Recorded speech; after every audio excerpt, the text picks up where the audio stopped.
Good evening, everybody. Welcome to the final presentations for the Scholar Class of 2024. I am Jenna LaFlamme. For those of you who don't know me, I'm the Associate Director of the Bush Center. I came to Houston Christian in 2020 when these seniors right here were freshmen. So, they are my first group of students to ever completely make it through the program, and I am so incredibly proud of them, and I know that you guys are all so proud of them as well. So congratulations, guys, you have made it. This is huge.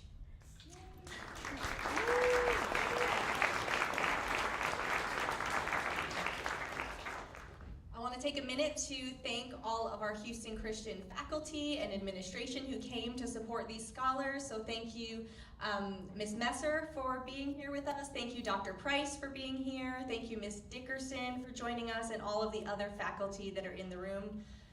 It means a lot to these students that you came to support them. It means a lot to us that you came and support them as well. I would also like to take a minute to thank the DSP team of advisors and instructors. So we've got Dr. Oliver, who dealt primarily with the seniors. Dr. McLean here, who deals with the juniors. Mike Skinner, up top. And Mr. Copeland up top as well. I also just want to take a moment to thank all of the parents for supporting not only your scholars, but this program. It means the world to us. Thank you for everything that you have invested into these kids. Would you guys take a minute to thank your parents with a round of applause, please?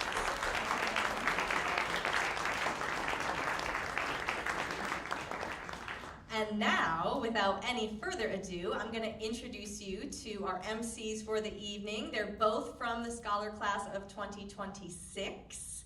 We have Ellen Moore and Andrew Kenobi.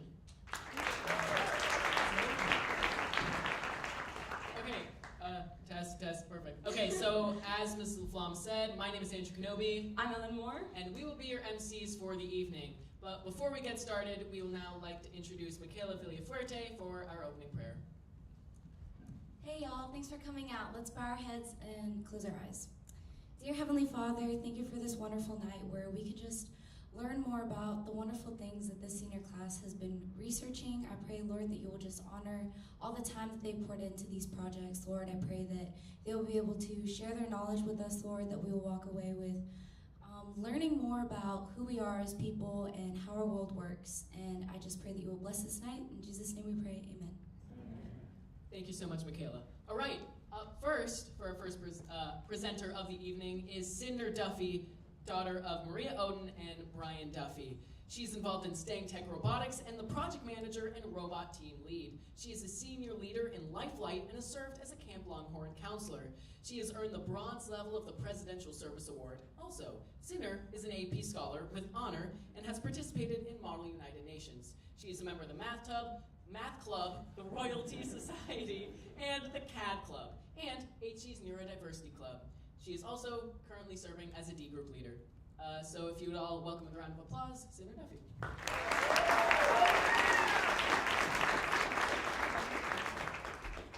Hey everyone, I want to first start by thanking all of you so much for being here to listen to our presentations. Like Andrew said, my name is Cinder Duffy, and I'm a member of the Distinguished Scholars Class of 2024. Over the last 2 years, I have researched immunotherapy approaches in precision oncology, and specifically over the last year, I have spent my time doing original research looking at demonstrating chemosensation using C. elegans and E. coli. But beginning in my junior year, I started with a scientific literature review that asked the question, how can genetic information be utilized within oncology to develop better treatment plans? Over the course of the last 2 years, this project has undergone many iterations to finally lead to my research project this year, which has been a wet lab experiment. But to start with some background, the answer to my original question is precision medicine, which is the type of healthcare that utilizes specific details about an individual patient's environment and genetics in order to develop an extremely optimized treatment. Now, this type of medicine mention it works quite well on is cancer. This is because cancer is extremely specific to each individualized patient, and so a method like precision oncology works quite well. One general branch of precision oncology is called immunotherapy. Immunotherapy essentially is a way of training your body's own immune system to be able to recognize and fight off cancerous cells, in the attempt to hopefully have a treatment that has as few adverse side effects as possible, because will oftentimes involve fewer harmful chemicals. Immunotherapy itself also covers many different broad treatments. One example of this is cancer vaccines. Cancer vaccines work similarly to a normal vaccine by training the immune system to actually fight cancer itself. There's also treatments like monoclonal antibodies and immune checkpoint inhibitors that interact directly with the cancer cells in order to kill them. There's other treatments like adoptive cell transfer and oncolytic viruses that use engineered outside cells to actually attack the cancerous cells. And finally, there are bacteria-based treatments. Bacteria-based treatments come in two forms. The first of which being direct treatments that have the bacteria actually creating and releasing therapeutic drugs in a targeted manner. There's also indirect treatments where bacteria will serve as an immune activator, metabolism regulator, and recognition molecule.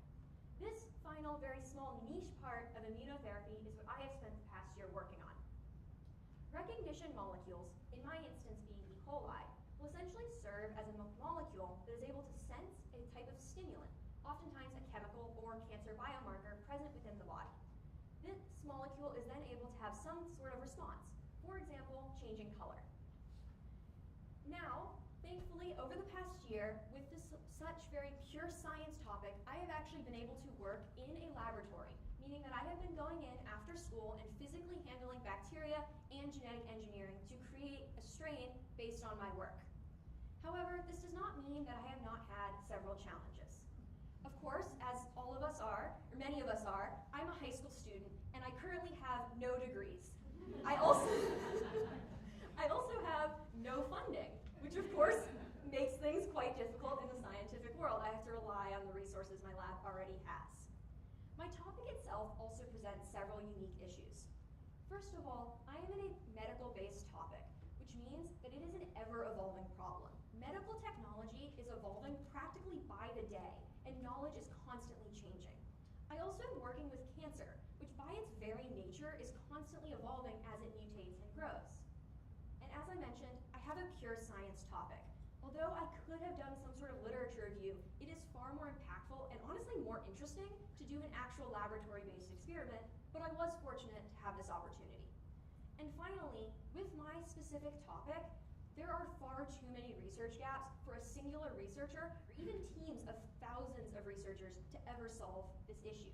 I have to pick an extremely niche, small topic within the broad realm of immunotherapy. Just a minute ago, you saw me go from the entirely massive picture that is precision medicine to I am going to be engineering a singular strain of bacteria, which can pretty much fit in a singular test tube. So there are far too many research gaps for me to address, but I'm hoping to at least fill one little niche gap. So let's finally start with my description of how you do a wet lab experimental design. Although many of you maybe do not enjoy reading lengthy research papers, one of the reasons why they are so lengthy is because all of your work has to be based on prior research. This means that you have to go into databases and figure out what are people already saying. This is especially true in a field like mine, where you're having to you cannot just go out and discover DNA again. You have to use the basis of what people have already discovered, the genes we know. You then have to actually understand and learn the techniques to engineer different genetic material as you're working through your process. You also have to be able to replicate and repeat the prior research. Although there are certain things that you could simply say, I know this exists, like I know DNA exists. I don't have to reprove that. I do have to reprove different fragments of DNA work together, different genes prove things. So I have to replicate what prior people have said. And then the fun part is you get to demonstrate the application and adapt it into future research, which is where you actually end up coming in. However, because I have such a limited amount of time, I was primarily working within these first 3 steps, where I was finding prior research and demonstrating a strain that has already been created, but I do not have access to the strain by itself, so I have to recreate it and then demonstrate that it actually works. So, specifically, what I'm doing is I am focusing on this very first step of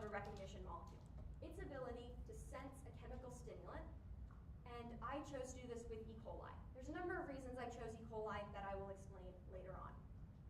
But obviously, when you are designing this, you actually have to design, or you have to use a number of tools. One tool that has been incredibly helpful to me is the company New England Biolabs.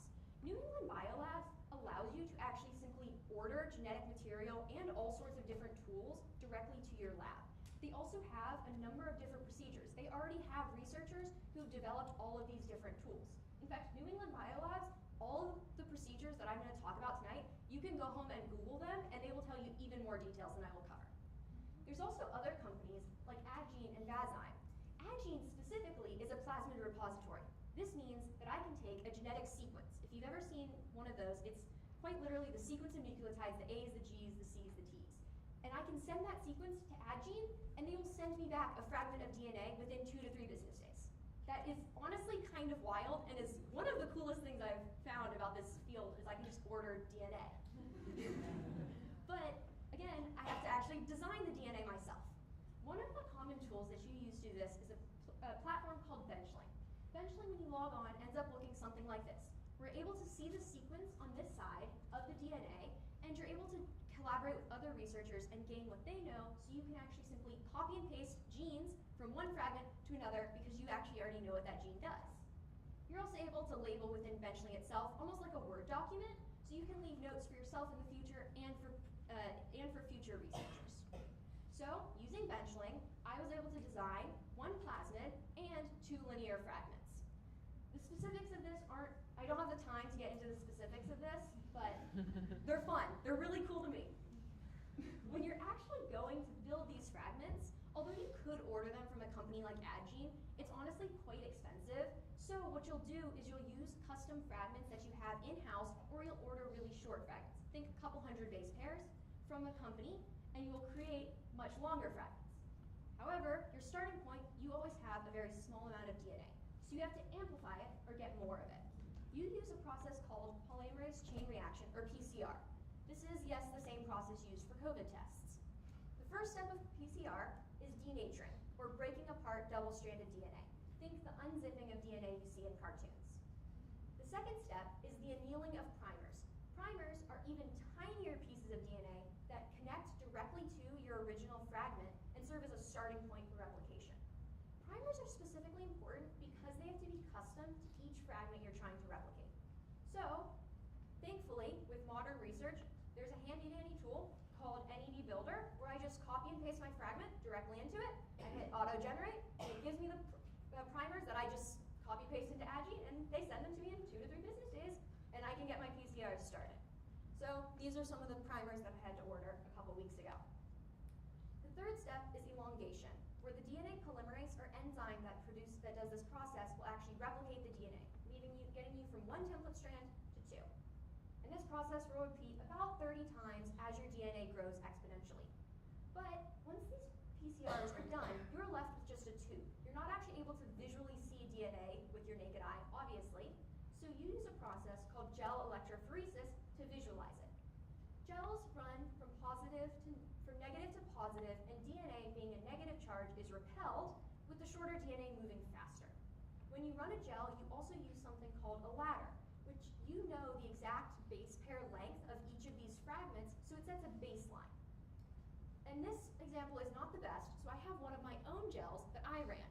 Although it's quite faint, there is a ladder over here that allows me to know the exact length of each of my fragments. As you can see, I labeled it in the side. Gels will also tell you a number of other things. For example, in this well, I know that my PCR failed because there is no band. I also have another sample where there are in fact 3 bands where there should be 1. This often means something weird happened with the PCR, like for example, maybe some of the fragments broke apart midway. However, I actually got lucky with this gel, and it actually did work, and I proved it later on in a different step, but I kind of just got very lucky. But you'll also have other bands, like the other top 3, that are quite strong, and you know, I have the DNA, and I know exactly what length it is based on the ladder. Once you have this DNA, it is in a gel, and when I say gel, it's essentially Jell-O just in a flat sheet. You cannot eat it, I have asked. But your DNA is unusable in this state, so you have to use a process called gel extraction. Gel extraction is essentially washing your DNA to purify it. The exact steps of this don't matter. However, for me, this was a common source of error within my experiments. I do believe this was primarily due to human error, but there are some other issues here. First of all, your samples can have a very small amount of DNA to begin with, meaning that you just simply don't have a lot of purified DNA in the end. There also can be some issues with agarose dissolving or buffer binding due to the buffer being too old or expired. But like I said, it was probably due to human error. I was learning these processes while I was working, and so this is most likely why I got so delayed. I had a number of tests that failed at this stage, but thankfully I did have some that succeeded. So once you have your actual purified DNA, you only have your fragments. So you have to be able to combine them into your final construct. For that, you use a process called a Gibson assembly. What you do is you pretty much throw all of your fragments together along with some enzymes into a tube, and simply by the natural process of how these chemicals work together, the homologous arms will align, meaning that the DNA matches up, the enzymes will erode the ends, the fragments will align because they match like matching pairs, the DNA polymerase will fill in the gaps, ligase will fill in any errors, it's essentially glue or tape, and you'll be left with your final construct that you designed in the beginning, like you saw in benchling. Now this step is quite difficult, especially if you're working with more than one fragment.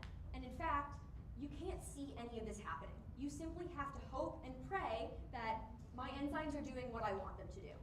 In this step, I actually got quite lucky because my plasmid and one of my linear fragments succeeded and were correctly assembled. The one linear fragment that did not had given me many issues and is honestly on the back burner right now because it is creating quite a number of issues. Once you have these actual fragments though, they can't do anything in DNA form. They have to be in a cell to actually function. So you use probably the most complicated process on here, which is transformations. Transformations for plasmids specifically are a little bit simpler. So I started with this one. You will combine a competent cell, which is essentially just a cell that doesn't have any sort of odd mutations. You know exactly what's in there. You'll then simply throw these cells into a tube with a plasmid. And this is the part that shocked me when I first learned. You will cause trauma to the cell. This is typically done by electrocuting it or heat shocking it, because bacteria, when they are harmed, will start intaking things from their surrounding environment, such as nutrients or DNA. This then allows your plasmid to simply enter your cells quite easily by the natural processes.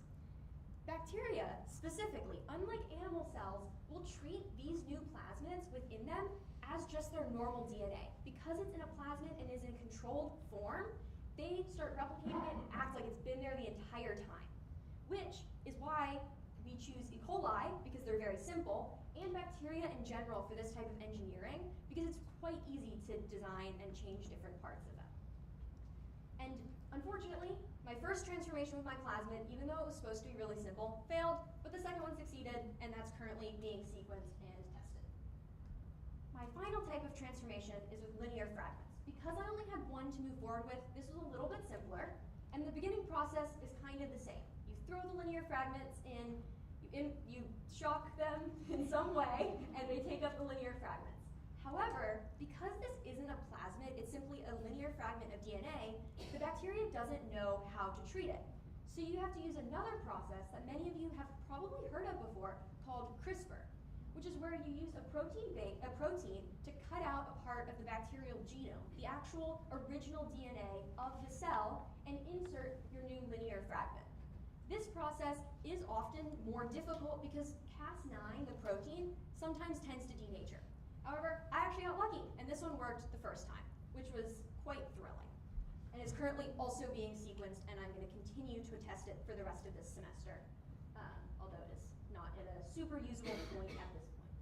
Now, I know I've thrown a ton of information at you, so let's revisit what I have actually done this year. All of this work, these weeks and months of work, have pretty much been to create a molecule that is able to recognize a chemical stimulant and potentially, which would be a cancer biomarker. And in the future, hopefully, I will be able to create this so it has the generator response I want. Now, we're going to zoom back out from this tiny little molecule into the bigger picture.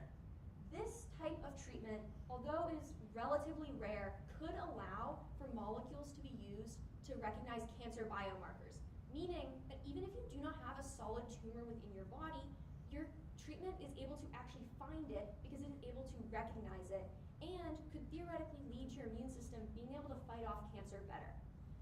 Again, this could allow for specifically targeted treatments to actually be designed, and this sort of research is continuing to move forward in the medical world.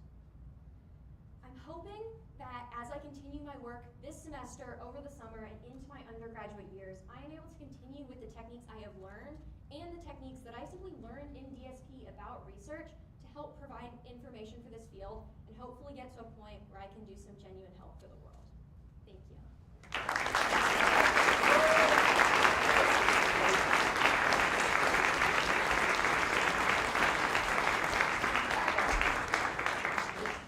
Well done, Cinder. That was honestly amazing and just blows my mind every time you present. We will now open it up to about 2 to 3 questions for Cinder to answer, and then we'll move on to our next scholar. So.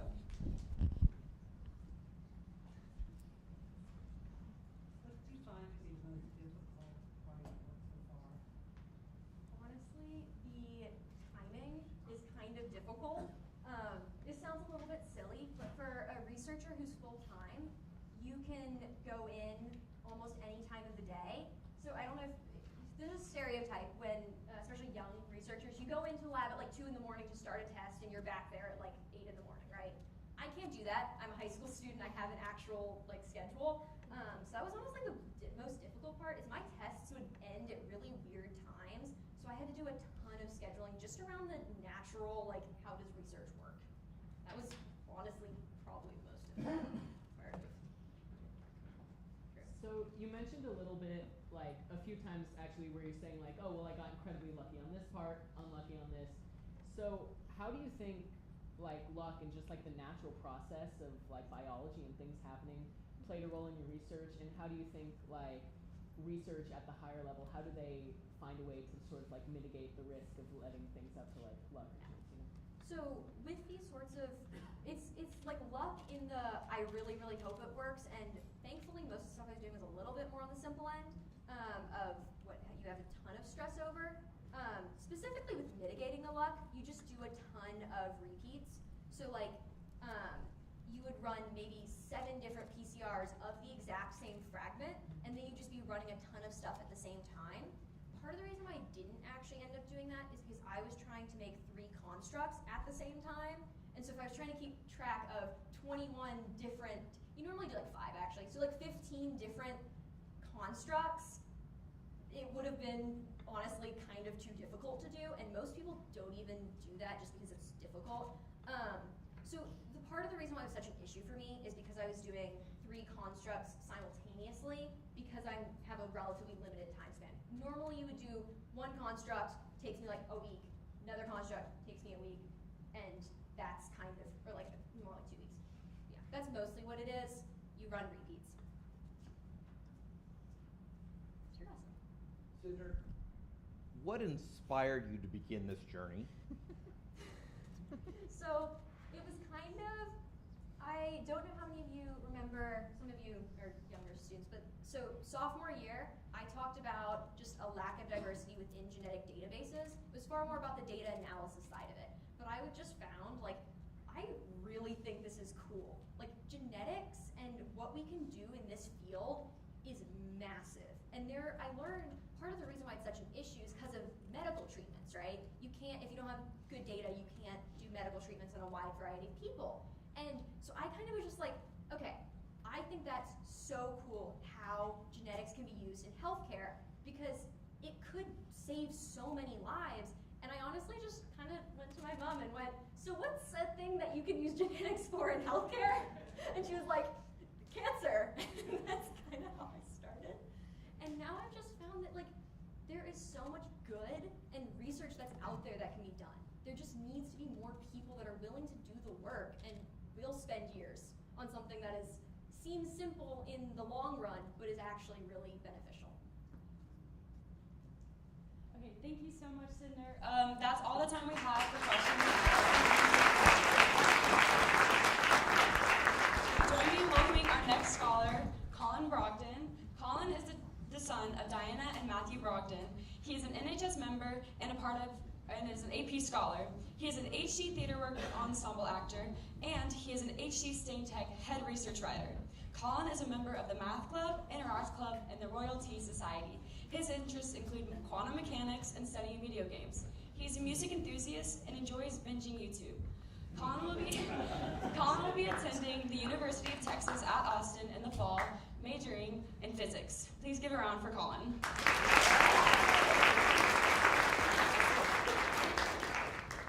Hello, my name is Colin Brogdon.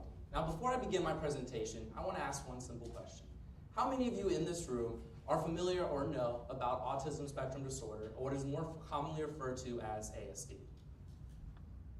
Fairly large number, but what I would be betting is that if you weren't here for the fall presentations at least, that you wouldn't be aware of the specific nuances that entail ASD. Specifically, what are the different causes for ASD? What are the different treatments available for it? And finally, and what I feel is most importantly, what is the quality of life like for those with ASD? And that is what I have dedicated my senior year research to focus on, specifically self-reported quality of life and mood for those with ASD.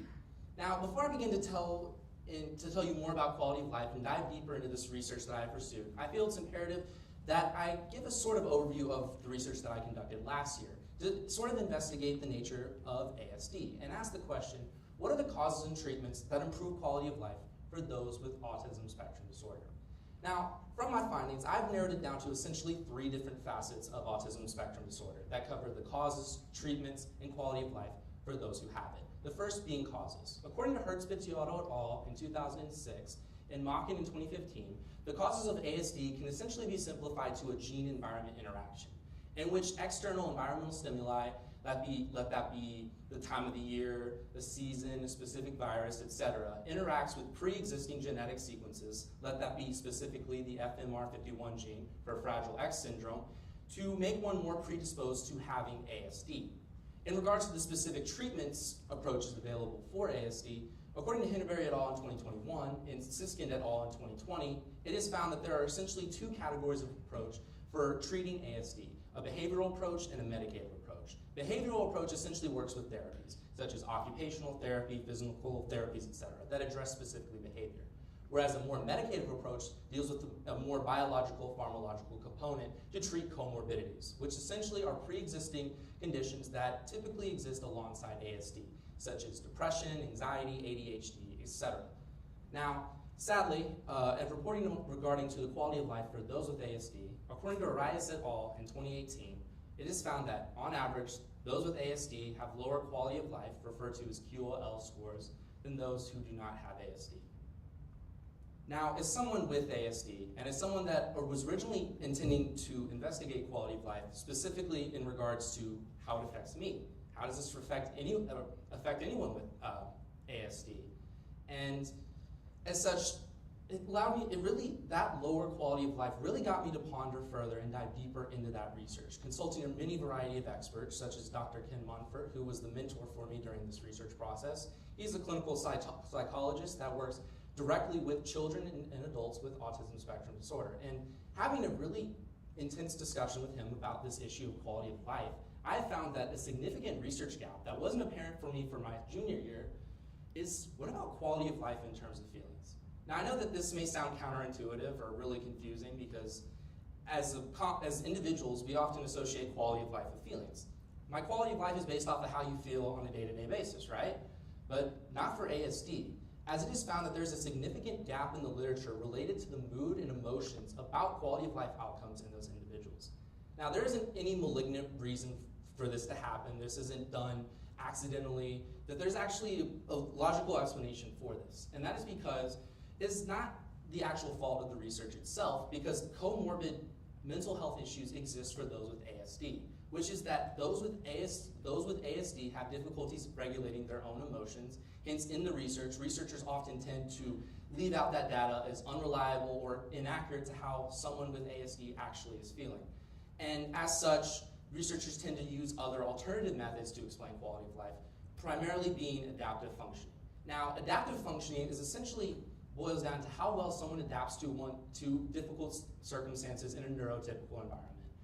And when I really thought about adaptive functioning, this is what I've really sort of observed was that adaptive functioning does not necessarily say anything about personal satisfaction for someone with ASD, just how successful someone adjusts to a neurotypical environment. In other words, just because someone can adapt to difficult circumstances well or handle difficult things extremely well does not necessarily mean they are more or less happy in those circumstances.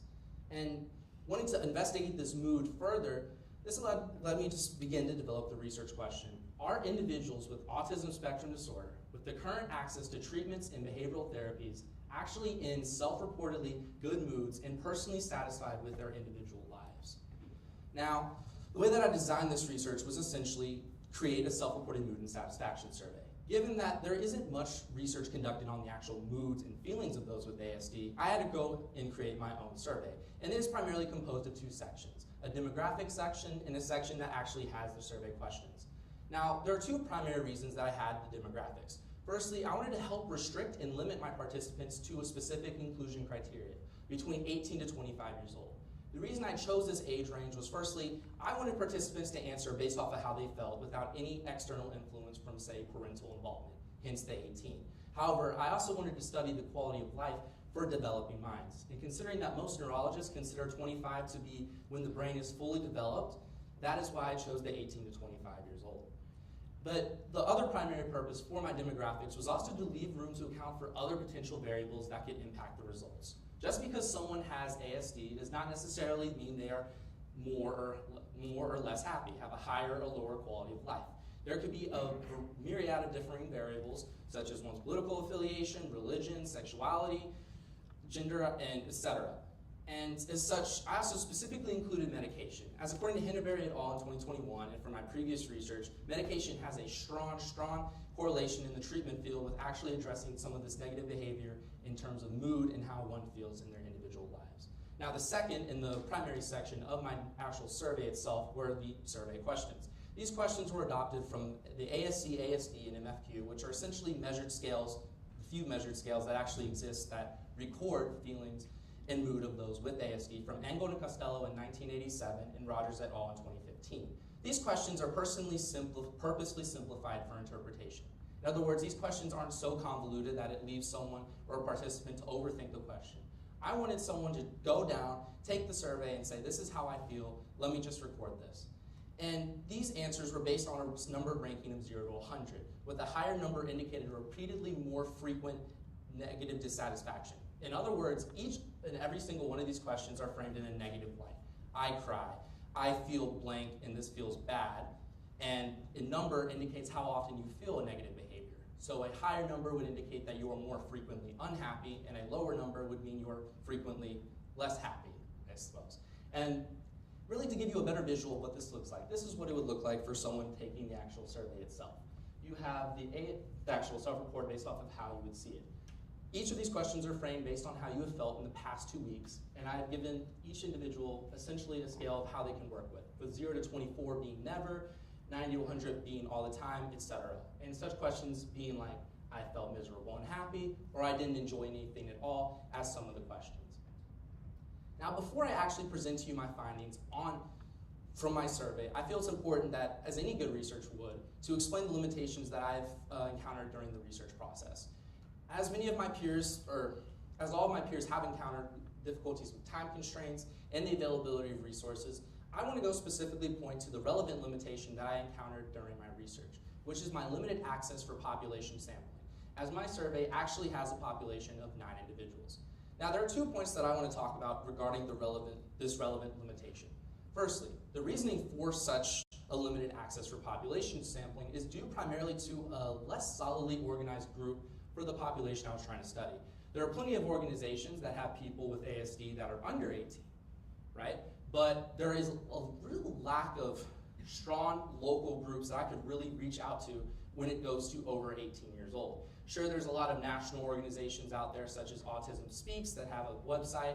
However, in order to actually send out my survey, that would take time, that would take money, it would be less localized, I wouldn't know really anything. And as such, I had to really resort to sending this out via social media to people I know. This was all done anonymously, so I don't know who did it, but I essentially just had to send it out to as many people as I could, and these were the results I found.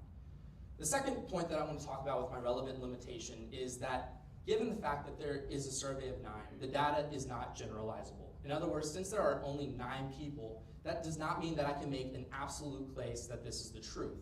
However, there is still truth that can be found in analyzing the trends and patterns in regard to this data and how someone's quality of life may feel going through their quality of life.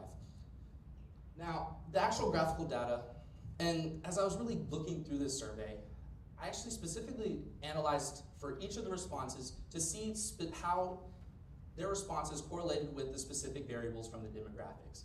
And whether it was political affiliation, religion, gender, or sexuality, there was not a real significant pattern that really emerged as really standing out from the data. And as such, I essentially decided to focus instead on medication, which is actually the one category that had really interesting trends and patterns to really make any sort of case and sort of any analysis on this data. And as you can see here, I organized my respondents based off of no, with this dark line indicating the cutoff between medicated and unmedicated individuals. Unmedicated individuals on the top, medicated on the bottom. And there I have the average score of each respondent. And looking at the unmedicated responses just off of a pure glance, we can see that their average scores are about 10.3, 6.7, 0.2, and all the way up to 50.3. Now, looking at this data on a first glimpse, it seems very variable.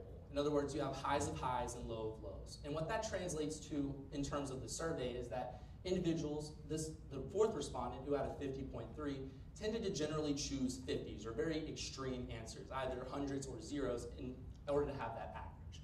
Whereas if you compare that to medicated individuals having 22.9, 46.3, 25.3, it seems that those individuals had less extreme variable answers. They seemed to be much more in the middle and more centralized in terms of how they were feeling in terms of their quality of life.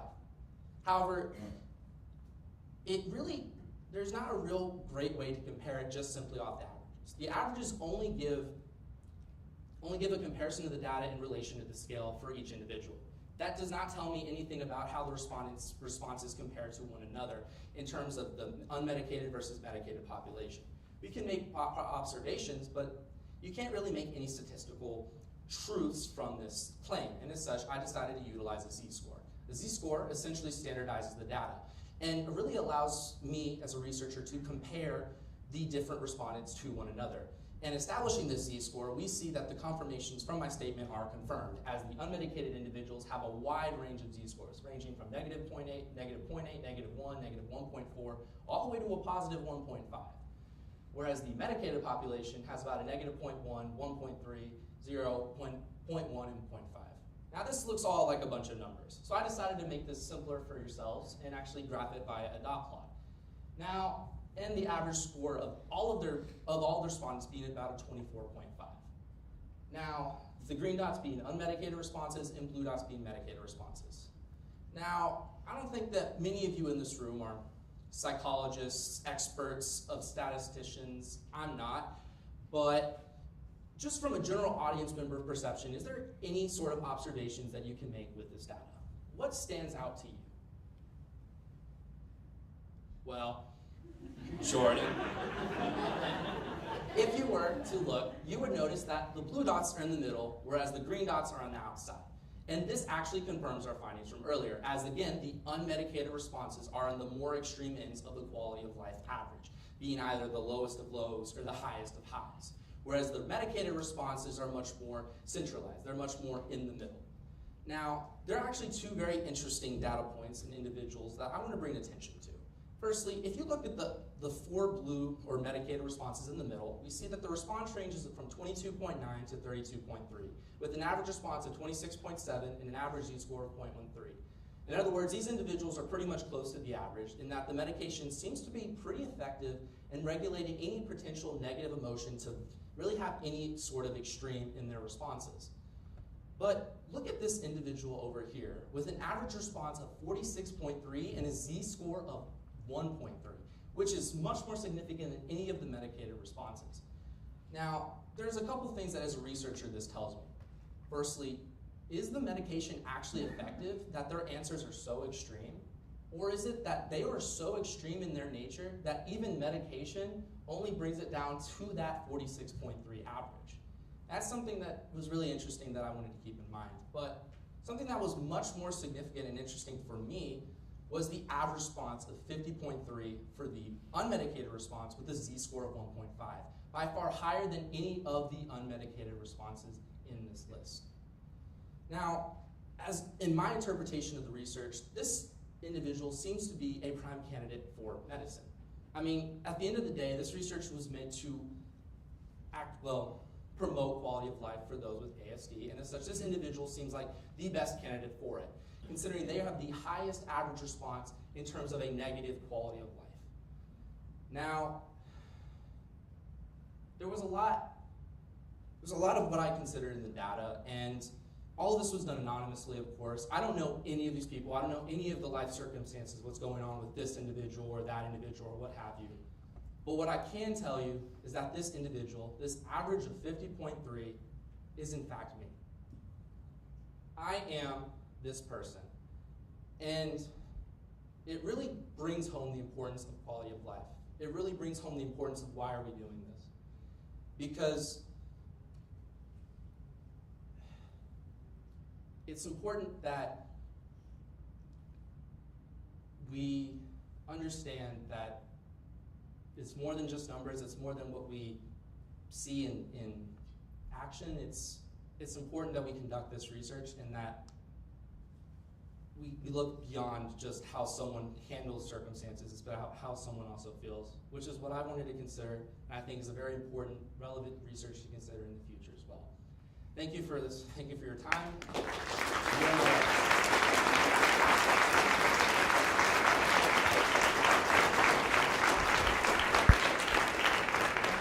Thank you so much, Colin.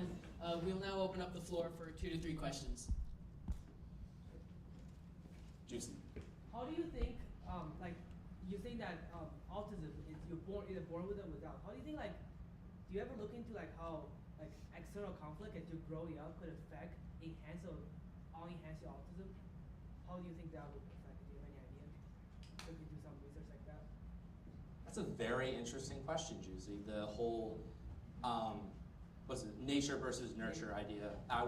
That's a really interesting question. I think would be great for research. I don't think I touched much on it in terms of my junior year research. I was going more of a general level, and I focused specifically on quality of life. I think actually, probably Dr. Monfort, who was my mentor, probably have a better explanation for that. He actually specifically handles family dynamics, and he's a clinical psychologist himself. So I don't know, but that didn't come up in my research, but that would be interesting to consider. Amazing. I want to give you a hug afterwards.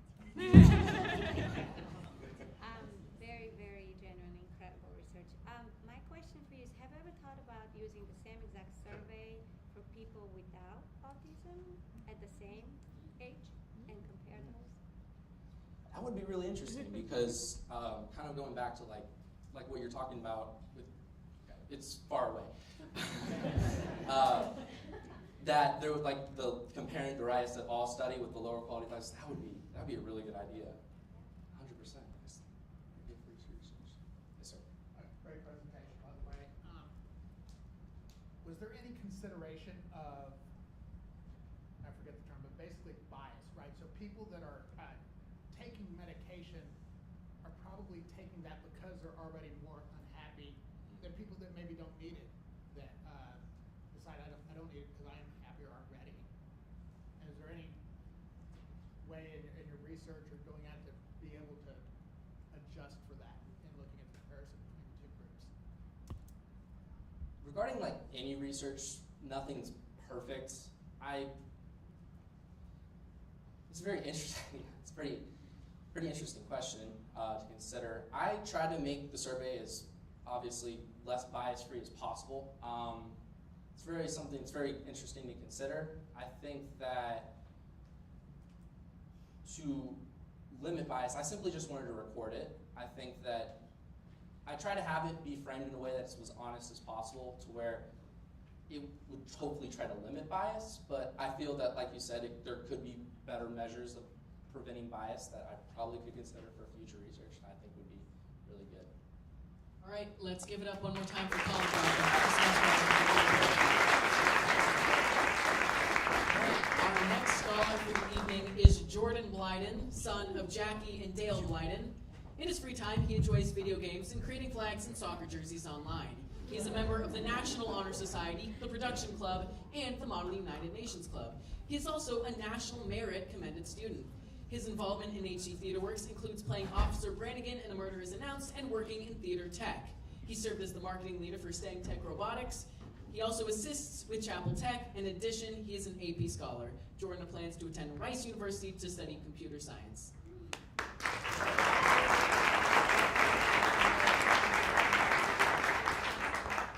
So, as we get started, I'd like to play a little bit of a game with you all. A game which I have called, Which One's Uglier, and Beige. So I'm going to flash two images on the screen of jerseys. I'd like you to raise your hand if you think the first one is uglier, and then keep it down if you think the second one is uglier. So for this one, raise your hand if you think jersey A is uglier, keep it down if you think jersey B is uglier. So it seems like we have a pretty obvious jersey A is uglier bias. This is actually the short sleeve jersey, which was pretty prominent in the 2010s, and was made by Adidas mostly. Now for the second one, again, raise your hand if you think jersey A is uglier. Wow, that's quick actually. This camo jersey was worn by the San Antonio Spurs, and this is actually their military-inspired jersey. Now, this one we're going to switch it up a little bit, looking at two logos. So now, raise your hand if you think logo A is uglier, keep it down if you think logo B is uglier. Now it seems like a lot of people think logo A is uglier, and if you were the Los Angeles Clippers, this is exactly what you would want. As the Clippers decided this year to coincide with their moving out of the Staples Center and to move into a new arena, as well as to help to grow their fan base, they decided to completely change their branding, changing their logos, their word marks, their court, and even their jerseys. Apparently, the Clippers decided that in order to change their new situation, they also had to change their branding. This is a choice that many NBA teams and sports organizations have made over time, and the culmination of these choices are what I'm studying today. As hi, my name is Jordan Blyden, and my research presentation is over the evolution of branding in the NBA. So for some context, back in the fall, we gave our literature review presentations, where I essentially found that branding is a portrayal of a team or organization's identity. Sports branding has three main ideas: organizational identity, logos, and jerseys. For organizational identity, June 2019 talks about this idea that teams use color in order to showcase their identity, and Spencer in 2017 says that teams' colors are usually based on cultural influences. Historical franchises tend to use less colors, and this can either be due to the fact that the colors are just, there are less colors available whenever the team was created, or that the teams are more traditional in terms of not letting those colors change.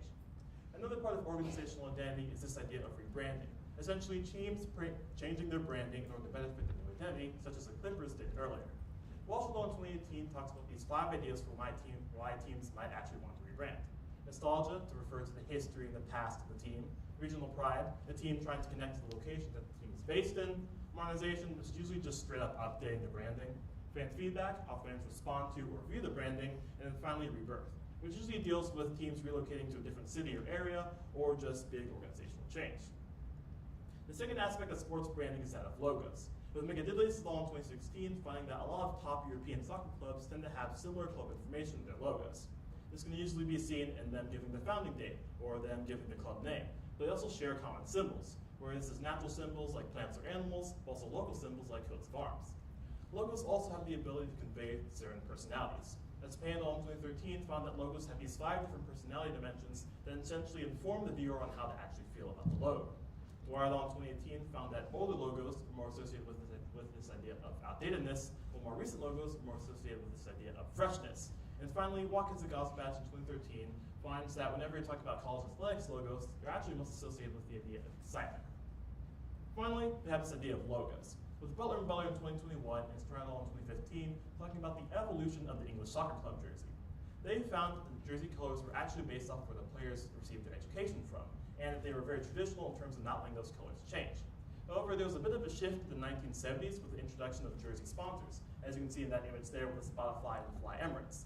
And we can also see that they took on a new role, essentially being used to sell merchandise instead of being used to help differentiate teams from each other and also to improve the player's performance. But you may be thinking, Jordan, why does any of this matter? Why did a general manager care about tradition or visual identity? The simple answer, money. Schubaume et al. In 2018 found that there's a link between a team's image and their personality, and between the amount of money a customer was willing to spend. As well, Hedlund et al. In 2018 studied for the State University, and essentially found that if the university hadn't changed their logo, they would have actually made more money off of their merchandise sales. So after looking through my literature review research, I found a lot of individual studies that dealt with logos and jerseys, but none that really connected them and put them together. So I asked the question, what are the trends in how the NBA's logos and jerseys have changed over time, and what was the reasoning behind why these changes have occurred? I actually wanted to find some hypotheses based off what I found in my literature review, so I asked the question, and I'm simplifying what's on the screen. Essentially, as time goes on, branding will become more simplified and streamlined, and also historic or more successful teams will change their branding less over time.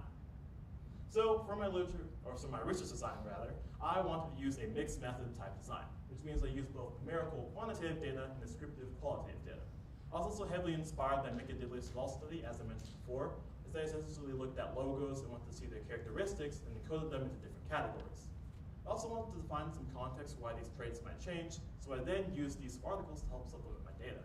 I used three main materials: Adobe Photoshop, Basketball Jersey Archive, which is this big website that has a lot of logos and jerseys for NBA teams throughout the years, and a very large Google Sheet. I then divided my categories into these different types: logos, observing their shape, whether they use the team name or not, the symbols that they use, and the colors that they use, as well as looking at the jerseys, the color, the styles, like the color trim or the amount of weathering they have on the front, the manufacturer that made the jersey, and then the jersey sponsor. So for a little history lesson on the NBA actually used to be two different leagues, the NBA and the ABA, until they merged in 1976. So I decided to start my study from there and then go in 10-year increments up until the most recent season, this being the 2023-24 season. I also wanted to get all 30 NBA teams in the study, which I realized pretty quickly was a really bad idea, seeing as that would give me about 180 different time periods to look at. So limited it down to 8 different teams: the Boston Celtics, Los Angeles Lakers, and Chicago Bulls because of their history and success, the Oklahoma City Thunder and the Brooklyn Nets because of their relocations, the Denver Nuggets and Milwaukee Bucks because of their rebranding, and the New Orleans Pelicans because they're actually the NBA's newest team. They were founded in 2002 to 2003, so for them I went in 5-year increments of time data instead of recording it in 10-year periods for every other team. So let's take this image for example and say I was trying to find the logo color of the Boston Celtics.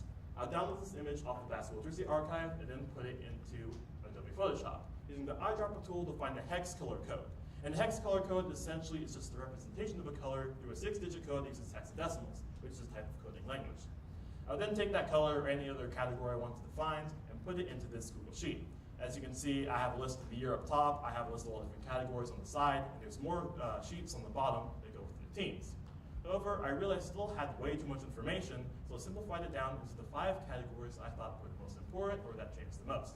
These being the logo shape, the logo colors, the color trim colors, the manufacturer, the wordmark lettering, then the manufacturer.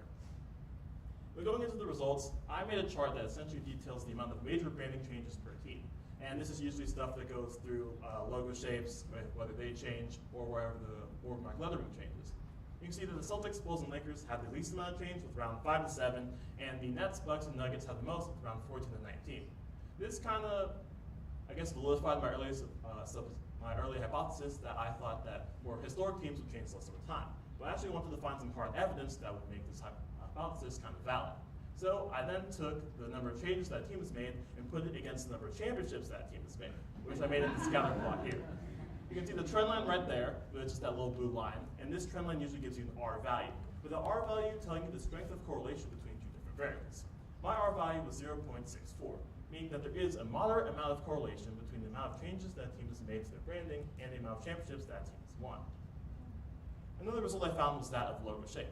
As you can see in the first season, a lot of teams actually went exactly half and half, had either no generic shape or a circle type logo shape.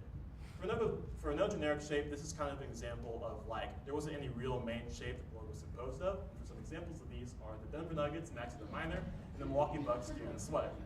You can kind of see there's no like big general shape, they're kind of just images that are used to create a logo. As opposed to the first general seasons, you can also see in the 2023-24 season that the logo shape has become much more diversified with the introduction of the shield and competition type logo. Some recent examples of this, we have the Brooklyn Nets, OKC Thunder, using the shield logo as their logos are shields, and the New Orleans Pelicans with the competition type logo. And you can see that they kind of have a circle at the bottom, but there's a lot of combinations with other different shapes at the top, being a competition type logo. I also went over the results for the logo colors, and I found that these have diversified as well. In the first season, a lot of teams tended to use either 3 to 4 logo colors. However, this has actually changed over time. The Celtics, for instance, used to have 3, but they've now moved to 6, as they essentially just filled in colors from their previous logo and added more in. We can also see increases in the Thunder, who went from having 2 to having 5, but decreases in the Nets, who went from having 4 to having 2, going for a much more monochromatic look nowadays. Now we have the main logo color, and this one actually remained fairly consistent over time, with the majority of teams using either blue or green in both seasons. The only teams that really changed their main logo color over these 2 seasons would be the Thunder and the Nets. For example, the Thunder used to be the Seattle Supersonics, who were based in Seattle, and they used the main logo color of green. And the Brooklyn Nets have actually transitioned between New York and New Jersey a couple times throughout the years, but they were in New York in the 1970s, and they used white as their main logo color instead of black. Now, one interesting thing to find in my results is the fact that teams tend to stack the color stripes. I'll try to explain what I mean by that. So for example, we have the Boston Celtics here. They use white, green, and white again in their color trim stripes, making 3 different stripes with 2 different colors. A lot of teams tend to do this. I found this notoriously the Bulls. They had about 5 different color trim stripes for each season I looked at, but they only used 3 colors, these being white, red, and then black. So it's kind of interesting how teams tend to stack this instead of just using the same colors over and over again. Now, this is a chart of the jersey manufacturers, and you can see the teams on the left side and the amount of jersey manufacturers in each column. You can see that a majority of the teams had different jersey colors from each other. None of them really replicate each other. Metal Sanded appears a couple of times, Rawling appears a couple of times, but they're all widely different from each other. However, once we hit the 2019, or the 1996 season, they all have the same jersey manufacturer, these being Champion, then 2006, Adidas, then 2023, Nike. You can also see at the bottom, in the yellow bar, the New Orleans Pelicans had Reebok as a jersey sponsor, but no other team actually had this. And if you're wondering why this is because of league-wide jersey contracts. LA Times in 2021 talks about how Reebok signed a deal with the NBA to essentially become its exclusive manufacturer, meaning that every team in the NBA and WNBA would be outfitted by Reebok. This would replace the individual contracts held between individual teams and Nike, Puma, and Champion, kind of similar to something you'd see in like European soccer. Adidas also bought Reebok in 2006, and this essentially just updated their jersey contract, as it was an 11-year partnership worth $400 million. The final and most recent contract was between Nike and the NBA, and it happened in 2015, but it was started during the 2017 to 2018 season, with Nike paying over $1 billion to become the NBA's jersey manufacturer. Now, I wanted to find some context for why these trades might change, so I found this Brooklyn Nets website, which essentially details the amounts of, or the context and characteristics of their logos and jerseys over time. Now, this is a lot of different data, but I was looking through it, and I actually realized something that I thought was pretty interesting. Some of Wall Street Journal's previously mentioned reasons for branding I touched upon earlier were present in the Nets' history, most notably modernization, rebirth, and nostalgia. So for example, we have modernization in the sense that it's just updating a logo for a new era. We have rebirth with lots of moves in different arenas and between New York and New Jersey. And we have nostalgia in the sense that we're returning to a new uniform or to an old uniform, essentially referencing the past and the history of the team. So now for limitations. The main limitation I had was limited data as shared by a lot of the professors, or a lot of the scholars you'll hear from today.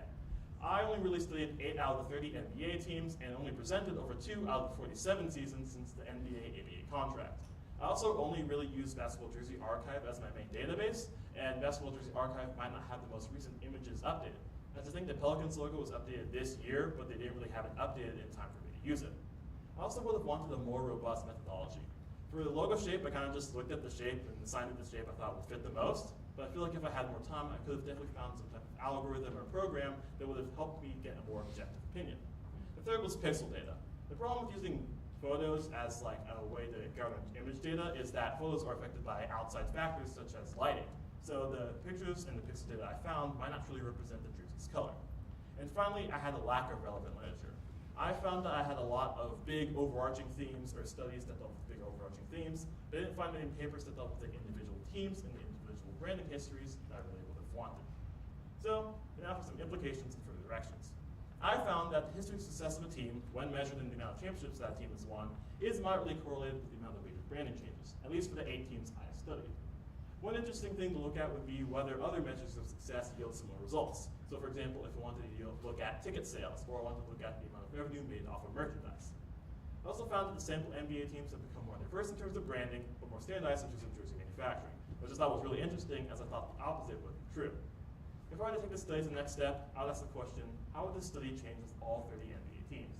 The NBA is constantly shifting and growing over time, with the play style and culture differing from year to year.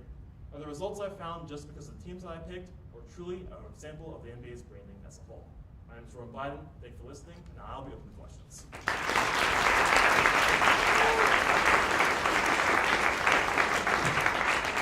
Thank you, Jordan. Just like you said, we'll have time for about 2 to 3 questions as normal. So take it away, Jordan.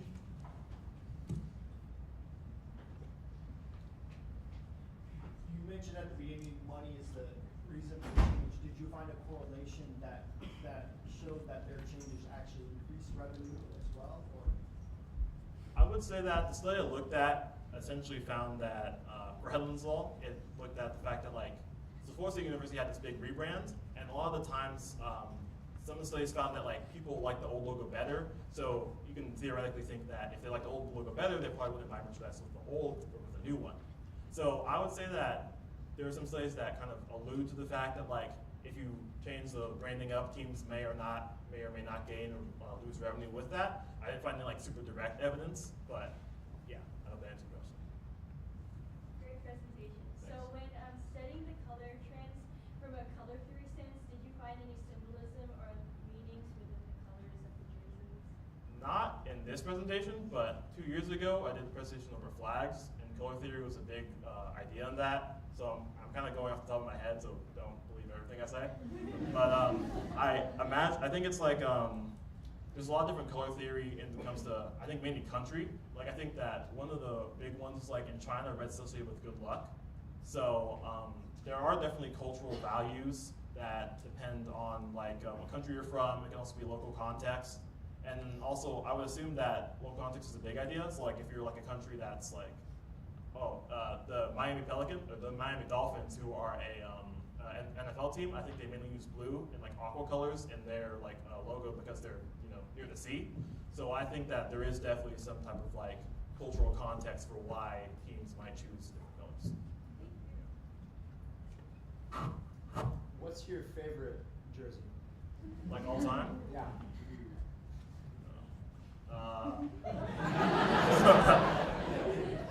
I'll be biased and I'll say the 1994 Houston Rockets one. Yes. That one was good. I like that. Okay, thank you so much, Jordan. That's all the time we have.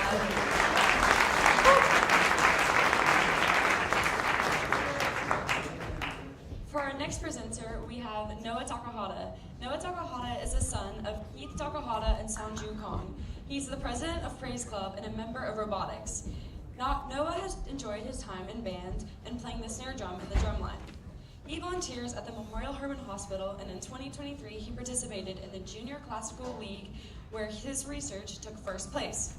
He is also the committee head of Circle of Friends, and he serves as house church shepherd at his youth group. He's also a member of the National Honor Society. Noah will be also attending the University of Texas at Austin, studying chemistry. Let's give a hand for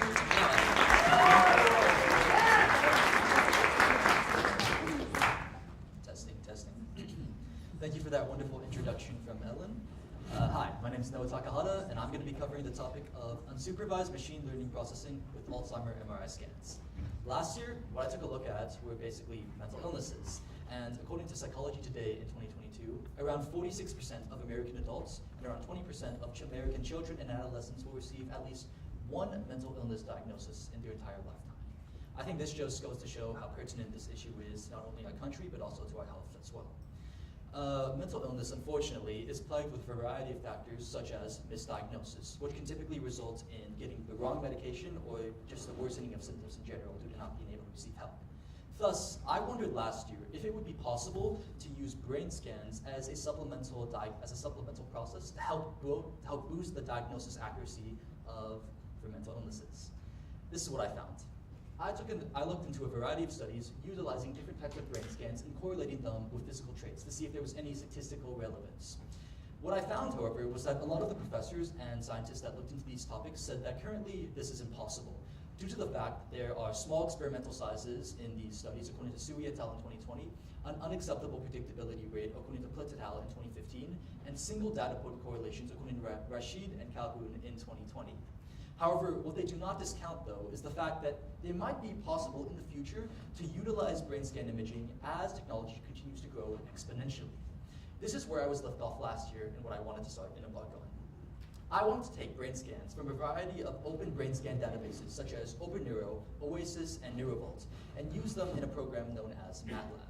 MATLAB is a general program used to analyze and view different types of information. It's also has a very interesting program known as the Medical Imaging Toolbox, something which can basically take brain scans and radiology imaging and then correlate them to certain values. This is what I wanted to attempt to do. However, taking this into account, these are the things that I needed going into the study. A term I'm going to be referencing a lot in the future is something known as DICOM files. DICOM files stand for Digital Imaging Communication in Medicine, and they're basically the common medium through which a lot of different professors use and communicate medical data or radiology data. However, because of this, I actually ended up, realizing that pretty much all of my databases were unusable at this point, due to the fact that a lot of them were in JPEG files. Now, you might be wondering why I couldn't just take these JPEG files and convert them to DICOM. Well, when you're downloading tens of thousands of files, it ends up being quite an annoying process, especially when your computer crashes, it dies, or it goes out. Because of this, I was back to the drawing board, and I had no idea what to do, pretty much. Until I found my salvation. Not my literal salvation, but a form of it, in Kaggle. Kaggle is a 2010 database that contains radiology imaging and also just general scientific knowledge, and it had exactly what I needed in the form of DICOM files, and even more actually. Colin before was bringing up the fact that he was limited in the amount of data participation he could get due to the fact that whenever you have to ask patients with mental illnesses for basically like physical characteristics or like information, you need to get them to basically sign a release waiver, and that can take tons of time and tons of just effort. Because they had already released their information on Kaggle, I was basically free to use it as you will. This was a huge help for me, and I was really thankful to have encountered this. With this in mind, before we get into what I actually did, let's cover what Alzheimer's disease actually is. For many people, believe that Alzheimer's disease is actually the slow or rapid deterioration of your memory. What it actually is, according to the DSM-5 in its revised version in 2022, is the removal and deterioration of cells over time. This can result in, as I mentioned before, memory impairment, but it can also result in the daily interference with activities, which is known as cognitive impairment, something I will be referencing in the future. According to Aspostolova in 2016, it is actually the most common form of neurodegenerative disorder and the 6th most common cause of death in the United States, which is a pretty astonishing number when I looked into this, which I think shows the importance and pertinence of looking into possible ways to maybe find solutions to this disease. Thus, I wanted to look into these questions. Can brain scans be used and implemented in a deep learning program? And how do pixel segmentations in Alzheimer's disease patients differ per person? What do these things mean? First off, a deep learning program is basically an AI analysis imaging program where you feed a robot certain types of images and you basically assign them values. Deep learning is typically used in, for example, in identifying tumors in patients by compiling tons of images and just seeing if it aligns properly. The second part is pixel segmentation, which is basically the amount of pixels you can identify on certain parts of the brain. And I wanted to basically see if that perhaps differed per patients and how that correlated to physical traits. With all of these things in mind, I could finally start off the study. The first thing I had to do, my study can be split up into 3 parts: data collection, data processing, and data analysis. Data collection being gathering all of these brain scan images. Data processing being creating these, plugging them into MATLAB and trying to find statistical correlations. And the data analysis, getting this information and interpreting it. As I mentioned earlier, I was unable to use all these previous brain scan image databases due to the fact that they were not in DICOM files. However, another major problem that I ran into was that when I had these brain scans, they ended up looking pretty cubical, actually. That does not look like a skull at all. In fact, it's almost a little slime-like, you could say. But when I was able to find out, however, after enough research and digging in, I was able to finally find something that worked. Albeit being a bit terrifying, it actually looks perfectly like a human skull, which means these were the images I could proceed and use in the future. The next part was basically labeling the images to assign them to the deep learning program. When you're basically doing deep learning, you need to tell something that X is X and Y is Y. And the way to do that is you basically label off these images in segments. The orange label stands for the left hippocampus, and the yellow label stands for the right hippocampus. I had to individually go through each and every one of these segments and pictures and basically hand draw it myself. I very thankful I didn't end up with carpal tunnel. But finally, after finishing all of that, I had what I needed for the data analysis process. Once I got my information, this is what I received. It might seem like a lot, and here, let me try to explain it. So when you're performing a deep learning analysis process, you have to have 3 types of tests. A testing set, a validation set, and a training set. The training set is basically the types of images you reserve to train the program. You basically tell them that the orange is the left hippocampus, the yellow is the right hippocampus. The validation set is the set that you basically use to see if it's reached a certain threshold and it can stop the data analysis. And the testing set, that's validation set. The testing set is basically the final set in which you basically see if it actually knows what it's doing. To give an analogy, it's like when teachers withhold information from you before a test and basically give it to you to see if you can practically apply it. While being quite annoying, it is a good way to show that this training and process actually works. With this graph, it's kind of hard to read, but if you can see that graph, the top graph is an accuracy graph, and the bottom graph is a loss graph. If this test is performed successfully, over time, the accuracy graph should get higher and higher, and the loss graph should get lower and lower. This is as the machine continues to get smarter and smarter. So taking all of this into account, this is what I found. I was looking in particular into 2 patients from Kaggle. Each column represents a certain type of value, with the first column representing the name of the file, the second column representing their level of cognitive ability, with CN standing for cognitively normal and MCI standing for mild cognitive impairment. The third column stands for gender. I wanted them to be the same gender, or physical gender, in order to keep physical differences at a low. The fourth column represented their age, with patient 1 being 90 and patient 2 being 68. The fifth column represented the type of brain scan I was looking at. It actually isn't as accurate as it may seem, but I will be covering that in the limitations. The final column represents the patient's name, with the first patient being 0413 and the second patient being 6864. It's a pretty robotic names, so I decided to rename them. You can't do this in real life, but you can do it in the study. We'll be calling the first patient Gertrude, or 0413. She is cognitively normal, a woman, and she's the age of 90. The second patient, we'll be calling her Sally, or 6864. She has mild cognitive impairment, and she's a female at the age of 68. So this is what I found for both of them. The top images represent the pixel segmentation count for the left and right hippocampus. And it turns out that Gertrude actually had a higher amount of pixel images for the left and right hippocampus as opposed to Sally.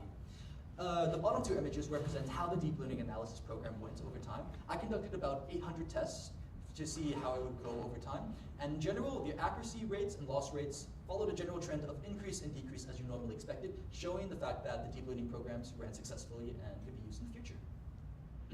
So what does all of this mean, and how can this be, and how does this have any implications? Something that I found very interesting was the fact that Gertrude actually had a higher pixel segmentation count in her hippocampus brain matter as opposed to Sally, because Alzheimer's disease is typically associated with, well, older ages. And because it's supposed to be worse, and you're supposed to have a higher rate of brain deterioration, this was an anomaly to me. Until I realized the fact that Gertrude actually was rated as cognitively normal, as opposed to Sally, who had mild cognitive impairment. This was very intriguing to me because maybe, perhaps, the level of cognitive ability could also correlate with the amount of brain deterioration in the patient themselves.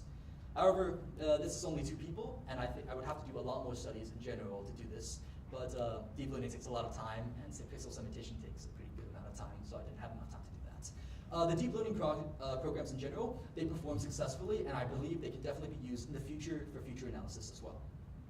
Which I believe means that mental illnesses in general can also be utilized in this way as technology continues to grow exponentially and be used to find correlations and possibly alert scientists and psychologists to them before they actually impact the patient. Before I get into what some of the takeaways from my study, I believe there are a few limitations to address. The first one being, well, time. And I think that even though time applies to all of us, I think it applies to me a lot more, actually, due to the fact, well, that's 22 hours, and I had to do that multiple times. You see, when you're downloading tens of thousands of files from brain scan image databases, it would be pretty normal to do that, and I could probably do that if I just left it running, except for the fact I had to do it on my Mac, and whenever my computer ran out of battery, crashed, Wi-Fi disconnected, and I lost pretty much all of it, and that was very unfortunate and lost me a ton of time. The second is my image types, or as I mentioned before, I could only use DICOM files, and I couldn't use JPEG because it would take way too long to convert all of them. The third limitation I found were the inconsistent file types. As I mentioned earlier, the file types weren't exactly, well, consistent with the type of brain scan I was looking for. As you can see up here, it tells me that it's a field mapping brain scan, but it was actually an axial MRI, or like a side view of the MRI brain scan. This basically meant that the metadata was inconsistent, and I had to individually go and sift through every single file to see if it worked properly. This took a really long time. The last thing were technical problems with the MATLAB programming itself. When I'm working with MATLAB and deriving like the processes and images for the analysis, I draw from something called a ground truth data file. And when you're doing troubleshooting for the code to make it work properly, you can move the code around and the files around. And when you move it around, you might lose it. And that's what happened to me. And, you remember I talked about how you had to basically segment each and every one of these images by hand? So I had to do that all again. And that took a significant amount of time. The last thing that I think is a huge limitation was the fact that while we are part of this amazing and wonderful program, we are, of course, high school students, and we're limited in our commitments. We also are, all well, heavily involved in the school life, and I think this just goes to show how DSP has prepared us for the future. Taking this all into account, these are the things that I think are the main takeaways. I think in general that brain research into deep learning is definitely the future of medicine and the future of how medical care is going to work in general, as medicine goes from a more broad spectrum to a more personalized care for each and every single individual. I think the way that this is going to work is that as AI imaging processing continues to grow in power and strength and grow exponentially, eventually in the future, we're going to have personalized care. I think that in general, that more issues and studies need to be conducted to Alzheimer's disease, and I will personally be doing this in the future. Thank you, and that is my presentation. Thank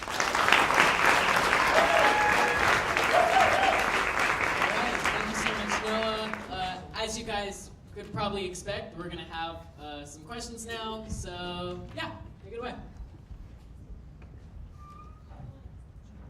Yes? Are there specific areas of the brain that you would find less pixels in, purely based on deterioration and less cognitive ability? So the main reason why, actually yes, I would definitely say yes to this. But the problem is with that is that it can differ per person based on different types of stimulus or the surround or how their brain is and their age themselves. One of the main reasons why, actually in my previous scientific literature review, why scientists said you can't use brain images for diagnosis processes is due to the fact that brains can basically differ greatly per person with current technology. However, like I said before, I believe that as technology become better and better, eventually the AI and the data analysis processes will become so strong that it will eventually be able to tell if there are slight differences in the pixel segmentation. Yes? I know Senator mentioned earlier about potentially being able to diagnose cancer even before a tumor is formed. Do you think that we'll be able to hit the point where we'll be able to diagnose Alzheimer's or whatever other potential disease from the brain scans even before there's any kind of brain deterioration? So what Sydney was talking about was basically using something known as a biomarker or a physical indication of the disease being there already. That was basically what I was actually looking into last year. And as I mentioned earlier, scientists believe this is impossible right now. And some people believe it will be impossible forever. However, when it comes to involvement in human health, I believe there is no limits to what you should do, even if there's a small possibility. If there is a small possibility in the future that that AI can go strong enough to do this, I definitely think that we should pursue this as a career and choice and path. So to answer your question, I definitely do believe it's possible. However, it's not a matter of when, it's not a matter of if, it's a matter of when. Yes, Dr. McLean? You gave an excellent argument for why we should be studying Alzheimer's. That statistic you gave at the beginning is terribly frightening. So your inspiration is clear. What inspired your methodology in particular? Why this route? So, how do I put this slightly? I believe that, let's just say this. I believe that every opportunity you receive should be used to its fullest potential. However, I do not have all of those opportunities. In particular, I was limited on what I could actually do, and I believe the coolest thing for me personally was, well, MATLAB. When I learned that you can do so many of these cool things using the medical image toolbox and the medical image labeler, I was fascinated by it. It's like, for example, like going back, it's gonna take a while, but going back all the way to the beginning, like what program do you know that can basically take individual segments in pictures and basically compile them into useful and 3D images? I basically touched upon the surface of what these programs and what MATLAB can do. I hope to do more in the future looking into this. So that's why I basically wanted to do it. Too long, didn't read. I basically wanted to do something cool while also being standing within the constraints I have. All right, give it up one more time.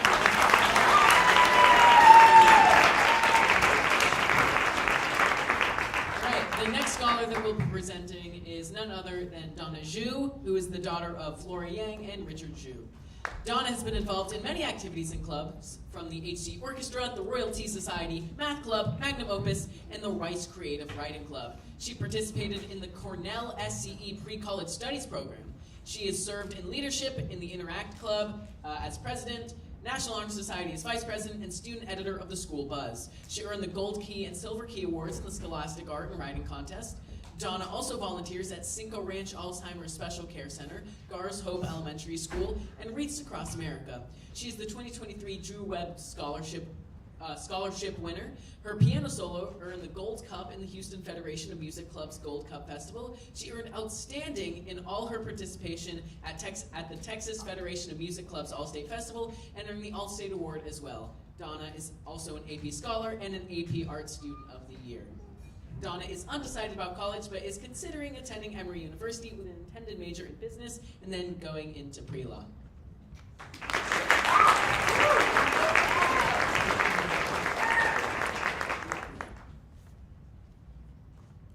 The world we know today is a vast and interconnected world where ideas and cultures are transferred day by day.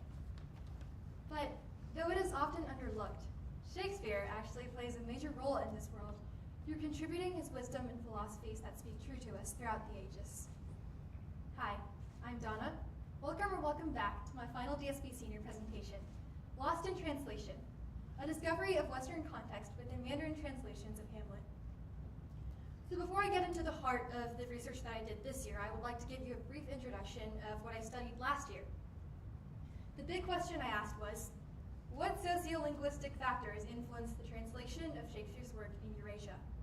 And I found there to be three: diffusion, linguistic barriers, and sociopolitical influences.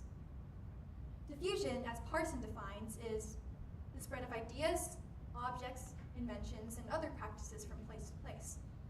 When this works within translations, it could either create benefits or hardships, with benefits looking like how it speeds up the translation process. Gibeon says that through this, translators and their audience are capable of understanding the text better. Hardships, on the other hand, are often created due to a lack in linguistic kinship, which basically means the relevancy between two languages. For example, English and French are close in relevancy, and therefore they don't lack in kinship, while English and Mandarin are far away in relevancy, and therefore they do lack in kinship. This specific lacking of kinship can often lead to linguistic barriers. The biggest impediments a translator has to cross when dealing with the translation process. Nita points out that this is also syntactic differences between English and other languages. So in English, I would often say a simple sentence like, "I ate so much dinner last night."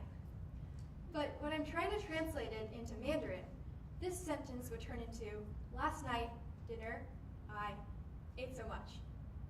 So although you can tell how the meaning of the second sentence is perfectly understandable, parts of the nuances of the first sentence is lost because the order is now messed up. Often, these nuances are utilized by people like directors, translators, and even politicians to cast socio-political influences within the region. Jacobson gives us the example of how socio-political influences with a political leaning side are cast in the Soviet Union during its height. Often, they would take original Shakespearean texts, they would enhance certain elements and then censor others, and then they would feed it to their people to use it as propaganda. In Asia, we see a more positive and social influence with McCarthy's example of how it creates rivals and renaissances, which are caused due to the clash of cultures, making both cultures understand each other better. So if I were to put this into two blocks, I would have, first of all, that socio-political forces heavily influence translations, and that linguistic differences aggravate situations of translations. But by this point into my research, I realized that there was something really significant that just wasn't answered. In other words, nobody was asking the how. How do socio-political forces and linguistic differences influence translations. That led me to want to do this year's research, but at the same time, I wanted to pinpoint it down to Mandarin and Hamlet, which were both intentional choices. As some of you may know, I'm a fluent speaker of both English and Mandarin, and I wanted to utilize this special opportunity and ability to study a field of interest that I would otherwise not be able to do. Hamlet was also intentionally picked because it is a really famous Shakespearean tragedy packed with lots of significant linguistic, social, and political meanings that would be really worthy of studying. But before I can get into the actual data that I looked at, I want to give you a brief introduction of the methodology that I used. Again, the how. Let's just say that this is an article I'm trying to review, or metaphorically, it could even be a play that I'm trying to watch. The first method that I would apply to it is content analysis, which, according to Leidy and Ormrod, is the process where you take a piece of text and then you pick patterns and trends out of it, laying it aside to examine it later. This is what it would look like after it has gone through the process of content analysis, where you see parts that I highlighted yellow and other parts that I marked red. It's basically to tell myself, this is really interesting or this is important, and I want to look more into it later. The later, then, would be the grounded theory, which, according to Strauss and Neff, is when you take what you have gathered, your data, your patterns, and your trends, and then you form your own theory out of it. On the top, you see what the content analysis is originally, and on the bottom, it could hypothetically be what the process of grounded theory will make it into, which, although it still has traces of what the top is, it's written and organized differently. To give you better visualization, let me show you some screenshots of the actual docs and sheets that I made on the way. The first thing that I made when I started from zero was this. It's called a working doc, the place where I put everything that I find on the way, even though it may not turn out to be important later on. This works along with a planned year review, which all of us has our own versions of it. Mine was significantly guided by Dr. Oliver and Mr. Vossen. It's the place where you record all the tasks that you're going to do from the day you started your research to basically today, the day you're going to be presenting everything that you found. You see the different color coding, and then also the little triangles or comments that I made to myself that links back to the working doc. Both of these are mainly part of the content analysis theory, but this is more of an example of what the grounded theory would look like. Because I'm studying Hamlet, all of the little blocks are actually quotes that I found that were translated weird or were really interesting, so I want to look more into it. Okay, now I'm going to pause on words. Let's look at some pictures. So there were two plays that I looked at in total, both performed by the Beijing People's Art Theater. One was in 1990, directed by director Lin, and the other one was directed in 2008 by director Kita Asari, a really famous Japanese director at his time. Just from looking at it, you can tell how in 1990, the setup of the stage is really simple, it's kind of dark looking, the costumes aren't really fancy. This is actually Hamlet right here, and he's dressed in only a gray cashmere sweater with a cross necklace. Nothing too extravagant. But then, not even 2 decades later, you see this version performed by the same theater. The staging, the lighting, everything is so perfect, and if I didn't tell you, you wouldn't even realize that this was something that was performed in China. Let's put them together to look at them more. And let me just tell you that the top 2 scenes from 1990 and 2008 are actually the exact same scene with the exact same lines. You see the stark contrast already. But before I get more into the contrasts, I would like to introduce you to some of the more simpler similarities that I found, mainly through linguistic simplification. In 1990, this quote, something that Hamlet was speaking to his best friend Horatio, says that, yes, by St. Patrick, but there is Horatio and much offense too. This line is translated into, Horatio, there is much offense. Not only is it shortened a lot, if you look closely, you'll realize that St. Patrick was specifically taken out of the text. And that was because prior to this period, China was isolationist, meaning they didn't open themselves up to the rest of the world. So the audience, by this point, didn't really have an understanding of any outside culture, and therefore St. Patrick wouldn't mean anything to them. So therefore, the director or the translator, wanting to make it more understandable to a Chinese audience, decided to pick it out. In 2008, similarly, we see this quote, a little more than kin and less than kind, something that Hamlet spoke to his uncle Claudius, who took his dad's throne, killed him, and married his mom, basically saying that I'm not affiliated or related with you. This line was translated into, I'm not your son. We see all of the linguistic eloquence and prosy style of the original line turned into something that's very short and terse and blunt, and almost lacking in beauty. But more than the linguistic simplification or the similarities that the two plays share are differences, seen through socio-political implications. A critic who is reviewing the 1990 version of the play says that, first of all, it borrowed a lot of traditional elements from the Chinese opera, and also that the director wanted to emphasize his point of making Hamlet into this character who's a determined and hard-hearted revenge seeker. From the first line, we learn about how, again, we see the trend of the director wanting to stick to more of a Chinese value, like taking the St. Patrick thing out.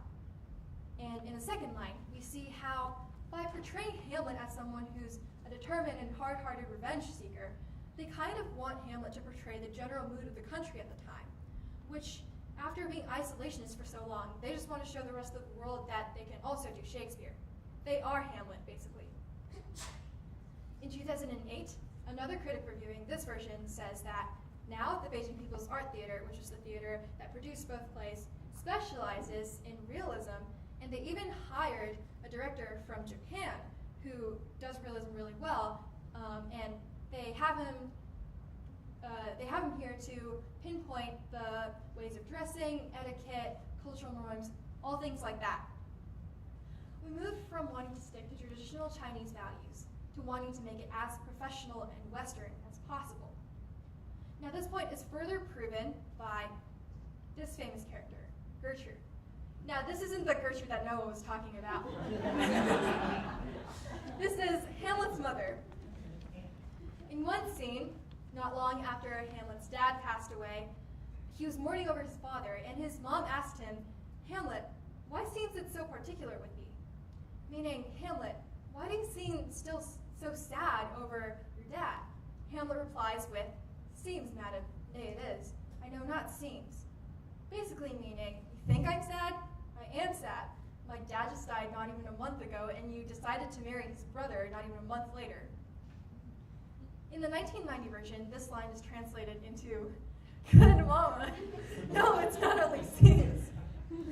I know I don't even have to place an emphasis on the mama part. It's so strange, but it was literally translated into this. So I decided to look more into it and research more about why they decided to make such a weird translation right here. I found out that that was again probably because of wanting to portray traditional Chinese values, the idea of filial piety, which Britannica says is the act of being obedient to one's parents or elders. By saying good mama instead of madam, and softening the tone by saying, no, it's not only seems, Hamlet is portraying himself as a softer, more meek, and more loving character. The same line, however, in 2008 was translated only into seems, nay it is. What's interesting about this part is that if you look closely, Hamlet doesn't even refer to his mom. He doesn't call her Gertrude, he doesn't call her madam, doesn't call him mama at all. And I discovered that this change was probably made because of, again, China wanting to transform into individualism, corresponding to why they decided to hire a foreign director to direct this play. They wanted to portray themselves to the rest of the world, to other theaters around the world, and they wanted to be able to perform Shakespeare like any other country would. So if I was to summarize all of this, I would say that first of all, within Mandarin translations of Hamlet, linguistic-based translational difficulties have to be dealt with regardless of time, like as we see through the St. Patrick example and through the I'm Not Your Son example. However, films and scripts reflect particularly the era's political and social atmosphere. In 1990, it was wanting to be as Chinese as possible so the audience can just get the basics of what the play is trying to mean. While in 2008, it was wanting to be as Western as possible, to nail it as if it were to be performed in any Western theater, or maybe even in Shakespeare's own time. That brings me to an end of my personal research, but before I conclude my presentation, I would like to bring up 2 points. The first being the limitations that I experienced within my studies. The first is the nature of the work that I share with the rest of my DSP 2024 class. I don't know if, well, I do know that you realize so far because other people have also talked about it, but we are basically doing what is similar to a college thesis within 2 years of high school.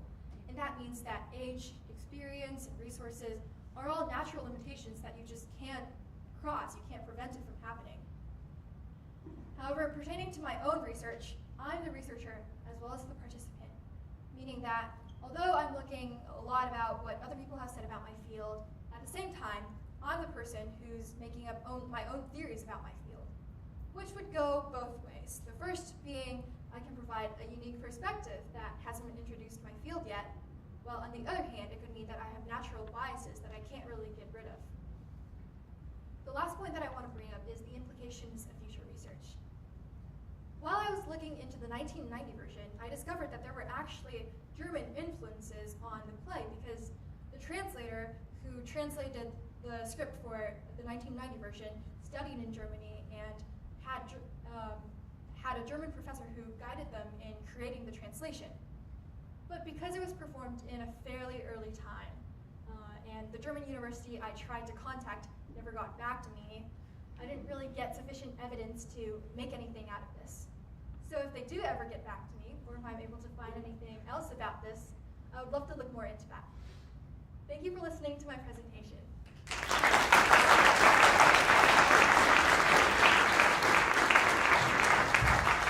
Thank you so much, Donna. Congrats on finishing your senior presentation. We will now open the floor to questions again.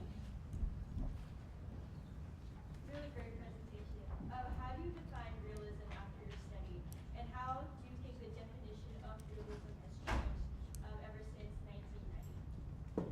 So let's go back to the slides.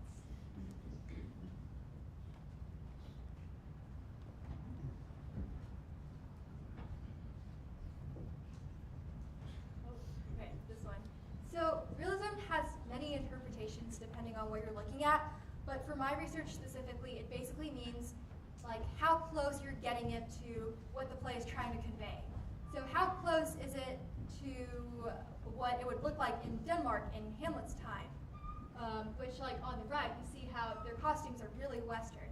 They're trying to get it as close to as realistically what Shakespeare would want it to be. And in 1990, I wouldn't even say that realism was a thing for them because, again, they were not really experienced at all, and they just wanted the audience to understand the basics. So that's why Hamlet is dressed in such a simple way compared to the 2008 version. Juicy. So Donna, you talk about the 2008 version, there's a lot of promotion of individualism in the play. So as you know, the Chinese government isn't really very promoting of the idea of individualism and, especially with hiring of Japanese director. How do you think that play was received by the government? Do you think there was influences on the government with the play and how it changed? Do you ever look at that aspect of the research? I actually had the idea going into my research thinking that there would be a lot more political influences on both versions, but I actually discovered there are more to be social influences because even though the Beijing People's Art Theater is an organization that lies under the government, they kind of do their own thing. Like portraying art, I guess, isn't something that the government is concerned a lot about. So by promoting individualism, they're only promoting the individualism of the characters instead of largely reflecting a value that is shared by the country, if that makes sense. Amelia. Are there any other strange translations that are notable that you found?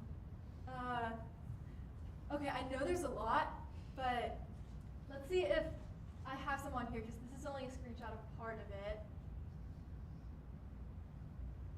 I remember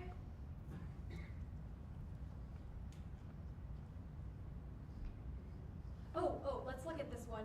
The part that says, I don't know if y'all can see from the back, but it says Laertes' parting speech to Ophelia. And the quote, may give his saying deed, and then weigh what loss honor be sustained, which is something that Ophelia, the lover of Hamlet, was talking about with her brother. Basically, Laertes, her brother, was trying to convince her to not be with Hamlet anymore, and he says, your honor may be stained. But when it was translated, they made it very blunt by directly calling it virginity, which I thought was really weird. There were a ton of other things like that. Okay, thank you so much, Donna.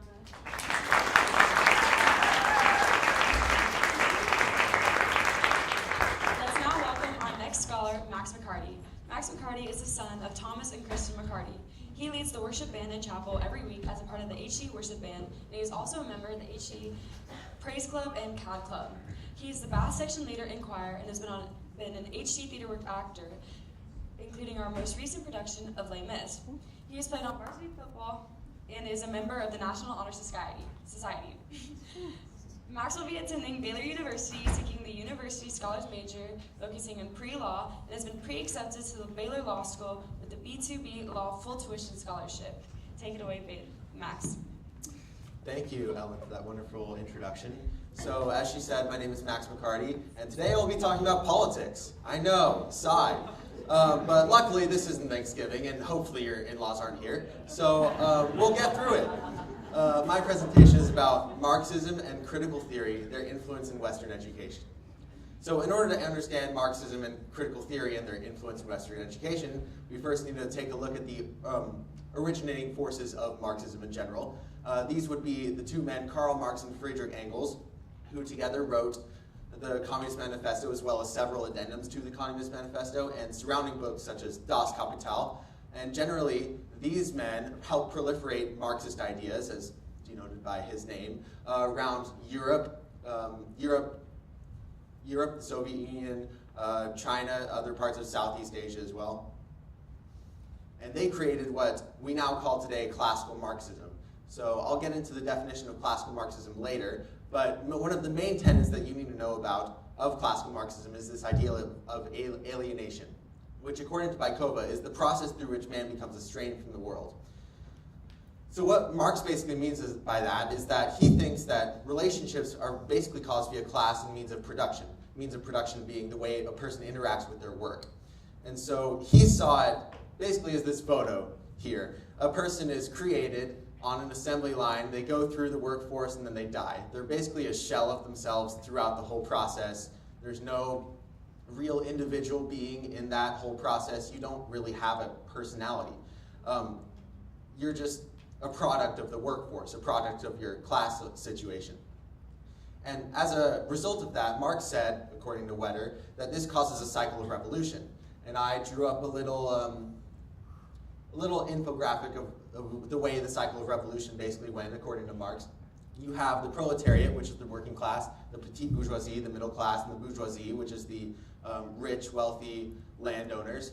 And so what Marx said is that, generally based on history, the proletariat would revolt. The proletariat would revolt against the bourgeoisie, and this would continue to happen until Marx found there to be a Marxist system or a classless society instituted. This is all a part of Marxist teleology, which is, according to Wetter, posits that an end that does not yet exist in reality and that exceeds the temporal horizon of the present. So basically what that means is that Marx is saying that he can use the past to basically predict what the future holds. And he found that based on the past, the cycle of revolution that he sees, eventually there has to be some form of revolution that is going to lead to an egalitarian classless society. Because of that, there are several subsects of Marxism which have proliferated over the years since the beginning of classical Marxism. One of these would be post-Marxism. So with post-Marxism, there are several tenets which are different than classical Marxism. The first of those being there are no grand narratives. So basically you can take the whole last slide and throw it out. Because what happens under the post-Marxist theory is they say that there is no real way in which you can tell the future. Like Marx said, there's no real way in which you can understand what is going to happen in the future via the past.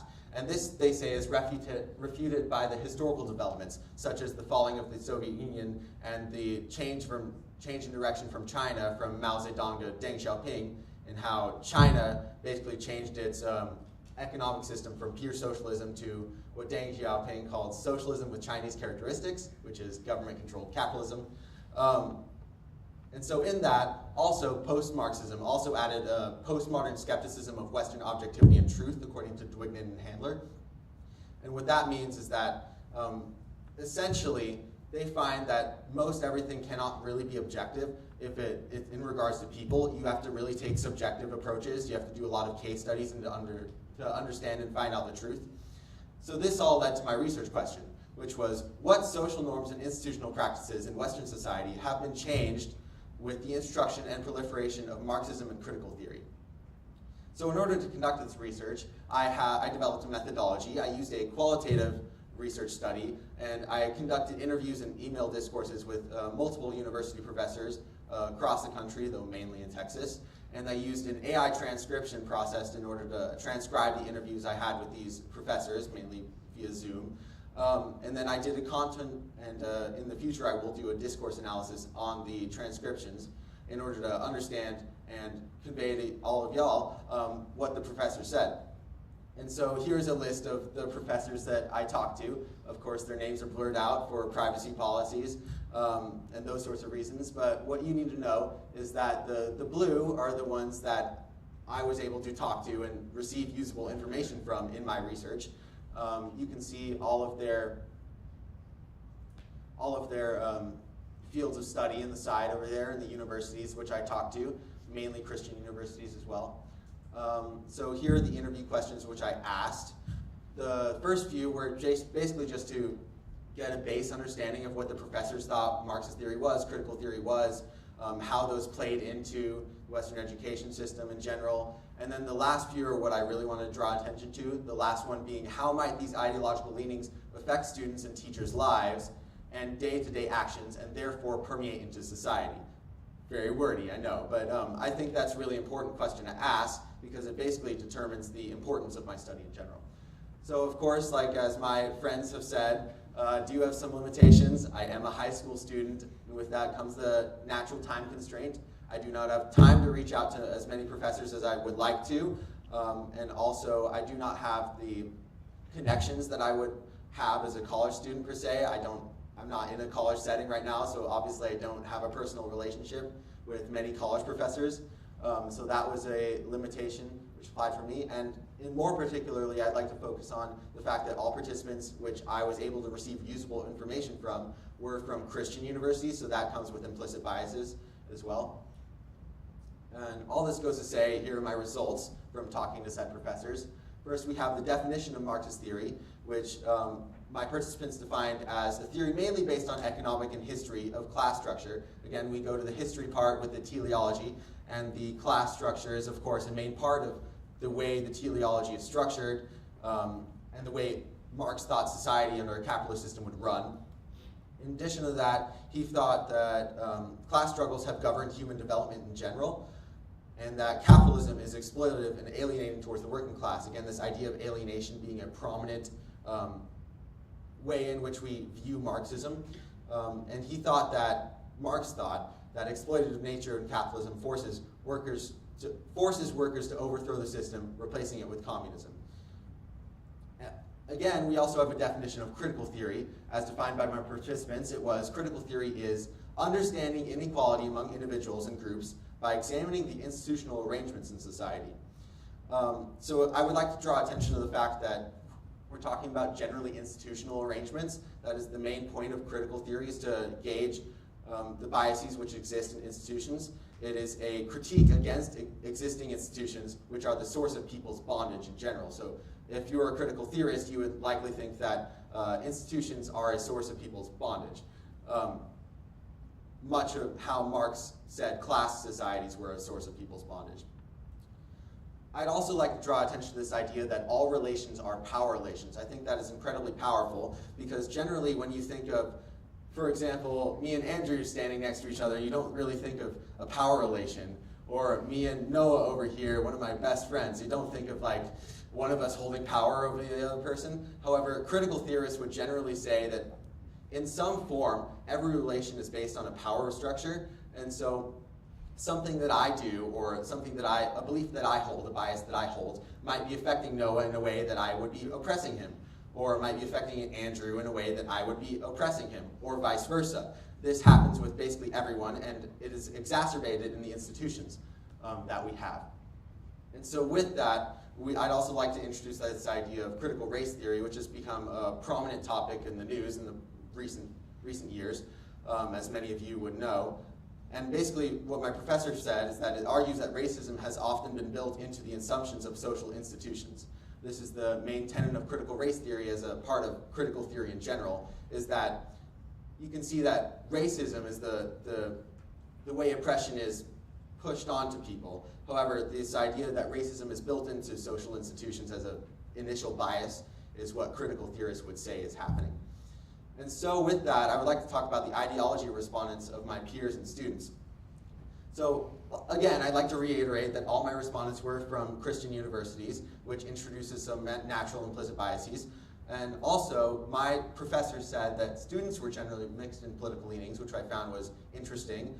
But they also said that staff was generally left-leaning, many touting some form of Marxism and or critical theory, whether they knew it or not. Also, the American university systems were much more liberal than the American populace as a whole, my professor said. I also think that the creation of ideological biases in general is a really important matter to understand when talking about how these ideas permeate into society. So I found something really interesting when talking to my professors, is that there's a split consensus on how the ideological biases are formed. The first of these would say that ideological biases are mainly formed via family and pre-college socialization, whereas the other subsect of professors would say that students are often heavily influenced in the classroom. This is kind of at contention because my study is mainly based around the classroom. So if we're going to say the extent to which it matters is basically dependent on which of these is true, and of course you can mix and match as well. Not all of each of them is totally true for each student. However, I do think that both of them are equally valid. Prevalence of Marxism and critical theory. So one thing that I found was really interesting is that my professor said that original Marxism, classical Marxism, which I originally discussed, primarily the clause of teleology being added into the Marxist theory of history, is not practiced in the mainstream as it was discredited by actions of generally the Stalinist regime and the fall of the USSR in general. And also that there's critical theory is much more prevalent, mainly practiced by intersectional scholars who look for group differences in social justice. And one of the sociology professors at Baylor gave me a staggering statistic of about 20% of scholars in his field of sociology would be considered intersectional scholars. So that goes to say for the vastness of the ideology in general in the sociology department at least. Academics since the late 60s have brought a heavy dose of skepticism about the ultimate rightness of any position. So when you're talking about skepticism in general, that is a key word when you're thinking of critical theory because they're implicitly skeptical of the biases you find in institutions. So I think that's interesting as well. In terms of the effect on actions in society that these ideas have in general, I also have a split consensus here. The first of these says that there is a schizophrenic character among those who subscribe to critical theory. This ideology would say that there's more of an extent that the effect that these ideologies have on society. So basically what that means is that the ideology of students take a stance of relativism, but are also ardently opposed to any groups which hold power. So one of the examples that my professors gave to me was of the Israel-Palestine conflict, which is currently going. As you can see in the picture here, on a number of college campuses, there are protests going on right now for the pro-Palestinian side and also for the pro-Israeli side, but I'm going to focus on the pro-Palestinian side right now. My professor said that basically the Palestinians have been named the underdogs in this situation due to a lack of military power. And so because of the fact that critical theorists are ardently opposed to any group which holds power, namely Israel in this situation, those who subscribe to critical theory would have to fall on the side of the Palestinians, which causes many political movements, such as the pro-Palestinian protests on college campuses. While the other side, that one side, talks about how ideological movements are formed in political movements, this separate side says that one cannot really truly know the effect that these books, we were talking about books on college campuses at the time, have on society. So in this way of thinking, my professor said that finding the answer to this question would require a meta-analysis and data which we do not currently have nor may ever have. You would have to do many case studies on a whole lot of students and teachers in order to understand the way this is affecting people's actions.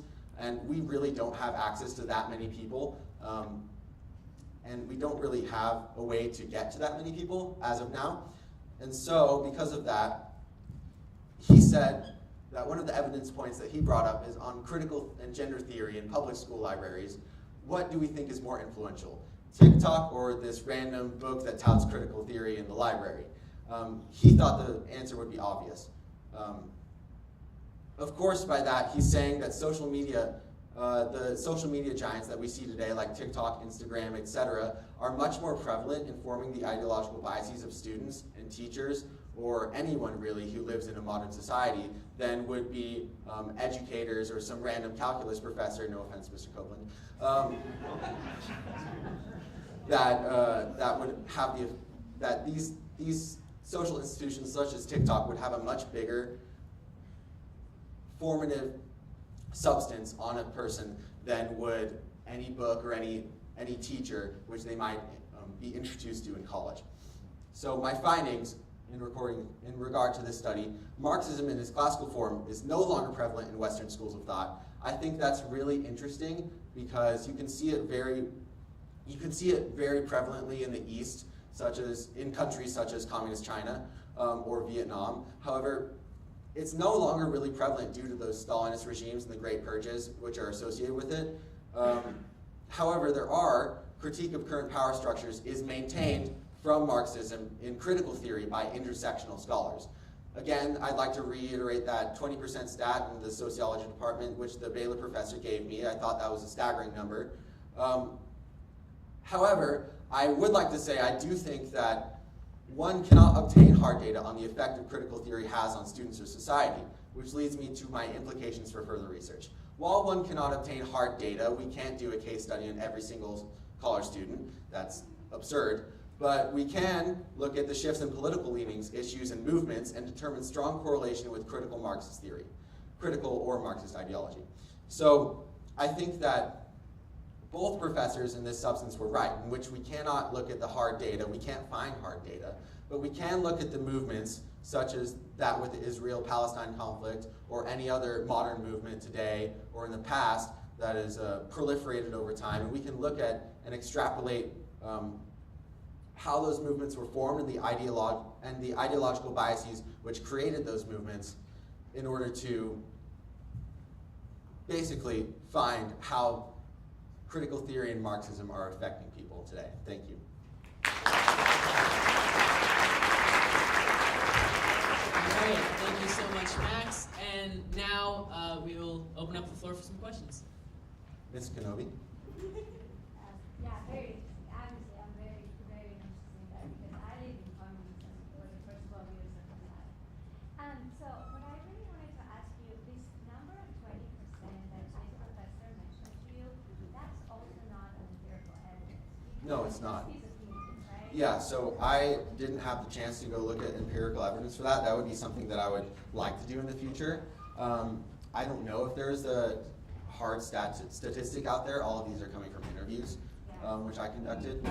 But the fact that even the perception of a professor in the field would say that there is about a 20% rate of intersectional scholars or scholars which deal with critical theory in some form is kind of staggering to me because he, of course, is in that field. But it's really important to have credible findings. That's true. I agree with that. Yeah. Juicy. So when you talk about the idea of like power dynamics, right? Like the idea of like the critical theory of like me and Warren relationship, like there's some sort of power involved in the relationship. I was thinking like a lot of the communist ideas seem really heartless and didn't consider any human emotion and mostly are created to for the sake of gaining power. That's kind of like a very psychopathic behavior. Do you ever look at like people with like mental disorder and their belief in communism? That relationship right there? Do you ever come across Well, that? I think that would be interesting. I have not looked at the correlation between mental disorders and people's belief in communism, but I do think that there's some substance in what you said about how power relations and how like cold and kind of calculating that kind of seems. I think when Marx was thinking of this and when the Frankfurt School, or as they were dubbed, the Frankfurt School of Thought, was thinking about this sort of issue, they didn't really talk, well, they kind of were devoid of religion. One of the tenets in an addendum that Engels actually wrote to the Communist Manifesto, called the Principles of Communism, basically noted that they found that religion in general was kind of void of substance, and it was the opiate of the people, I think is a term generally used. So I think that to some extent it is kind of devoid of feeling in that matter, but they were kind of trying to look at it from, like, take a step back and look at society in general and see how people interact. So, yeah. Jordan. So you talked a lot about how like this teleology, like classical Marxism, they kind of trashed it in like postmodern Marxism. Yeah. Did you find any other like political beliefs or like religious ideologies that use teleologies in them?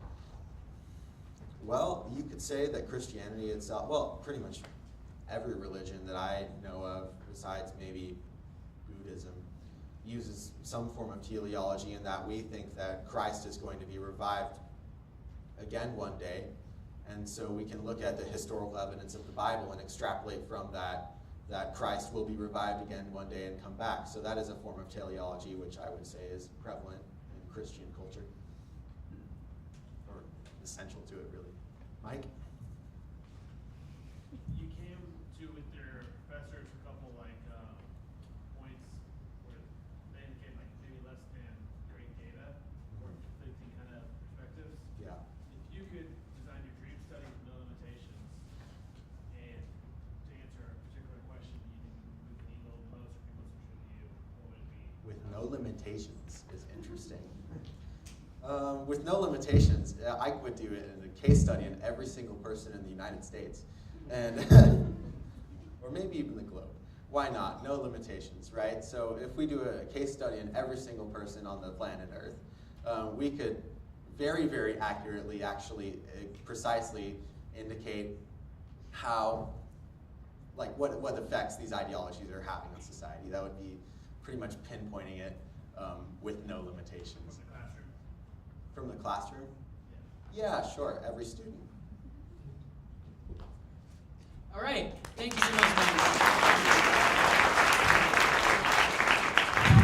The next scholar is none other than Emily Suzeau, who is the daughter of Kim and Jim Suzeau. She's been a member of the Interact Club, Junior Classical League, Royalty Society, and D Groups. She played softball and basketball in the seasons from 2020 to 2022. She has served as a Camp Mustang counselor, as well as the Junior Warehouse Manager for Luby's NIC. She volunteers at Reeds across America and Special Olympics in Texas. She is both a member of the National Honor Society and an AP Scholar. Emily plans to attend Baylor University, and while she is undecided about her major, she is considering double majoring in social work and family development. Give it up for Emily Suzeau.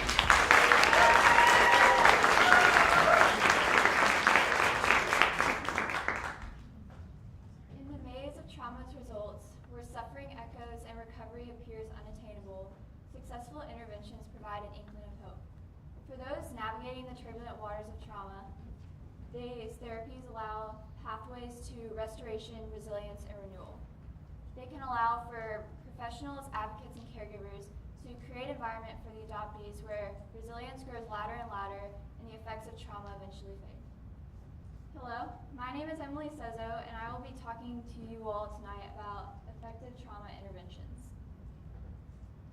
So, based on my fall research, they looked at the types or the products where trauma can come from, and their two main conclusions was that it comes from either the biological parents or the foster care system. And so, looking at the question, what are the impacts of trauma during the adoption process, you can see that trauma from the biological parents can have numerous effects, one of which being ACEs, or adverse childhood experiences. These are effects such as abuse and neglect, and are oftentimes the main reason as to why the child is taken out from their biological parents and placed into the child welfare system. Next, you have the feeling of rejection for the adoptee when they're taken away from their biological parents. They oftentimes feel a sense of rejection and are asking themselves what they did wrong to deserve to be put up for adoption. So, through all this, the adoptee and the biological parents can still have a big effect on the adoptee, in that they can impact them even if they are taken away at a young age. For instance, Beaver found that if the biological parents had a criminal record, then the adoptee would also have a criminal record as well. But it is important to note that not all biological parents have malicious intent and are cause the adoptee to be taken away due to abuse and neglect. And some parents actually want their child just to have a better life because they can't take care of them as well as they would like their child to be taken care of. But looking at the more negative effects, after the child is taken away from the biological parents, they are placed into the child welfare system and then factored out into the foster care system. So during this time, they can experience multiple placements throughout the process, which can cause transition and attachment issues because they don't really have time to form the bonds that they need with their caregivers at the time. So through the effects from the biological parents and or child welfare system and foster care system, the adoptee can have physical effects such as suicidal thoughts or self-harm, and then mental and emotional effects such as identity disorder. Then because of those mental, emotional, and physical effects, they can have anger or wrath and towards their environment around them, which then can cause dysfunctional bonding between their caregivers or the other people around them as well. And all of these can eventually lead to long-term effects.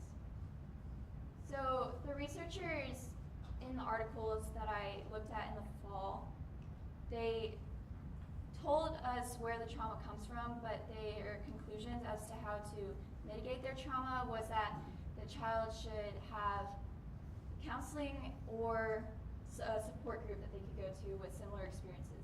But I was wondering if there is more of a specifically targeted intervention that the child could have that could help mitigate their trauma. So I'm asking the research questions: what are the implementations and common trends in effective versus ineffective states for trauma interventions? How can these interventions be incorporated effectively into existing systems? And then what improvements can ineffective states make to better support children in trauma? So for my data collection, I used, for the ineffective and effective states, government databases to look at specific interventions of the states. So looking at the most prominent intervention type in those states.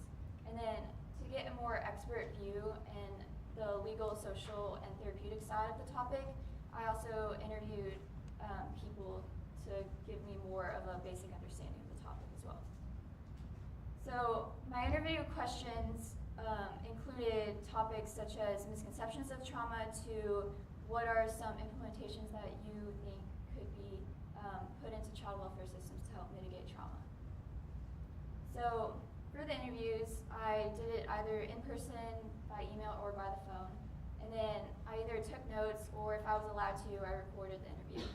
And then after, I used AI to transcribe the text via Delve and then Lumiro to analyze the common themes between the studies. And my research is qualitative, and I chose to use AI analysis because it will allow me to reveal effective strategies that could be used for ineffective states.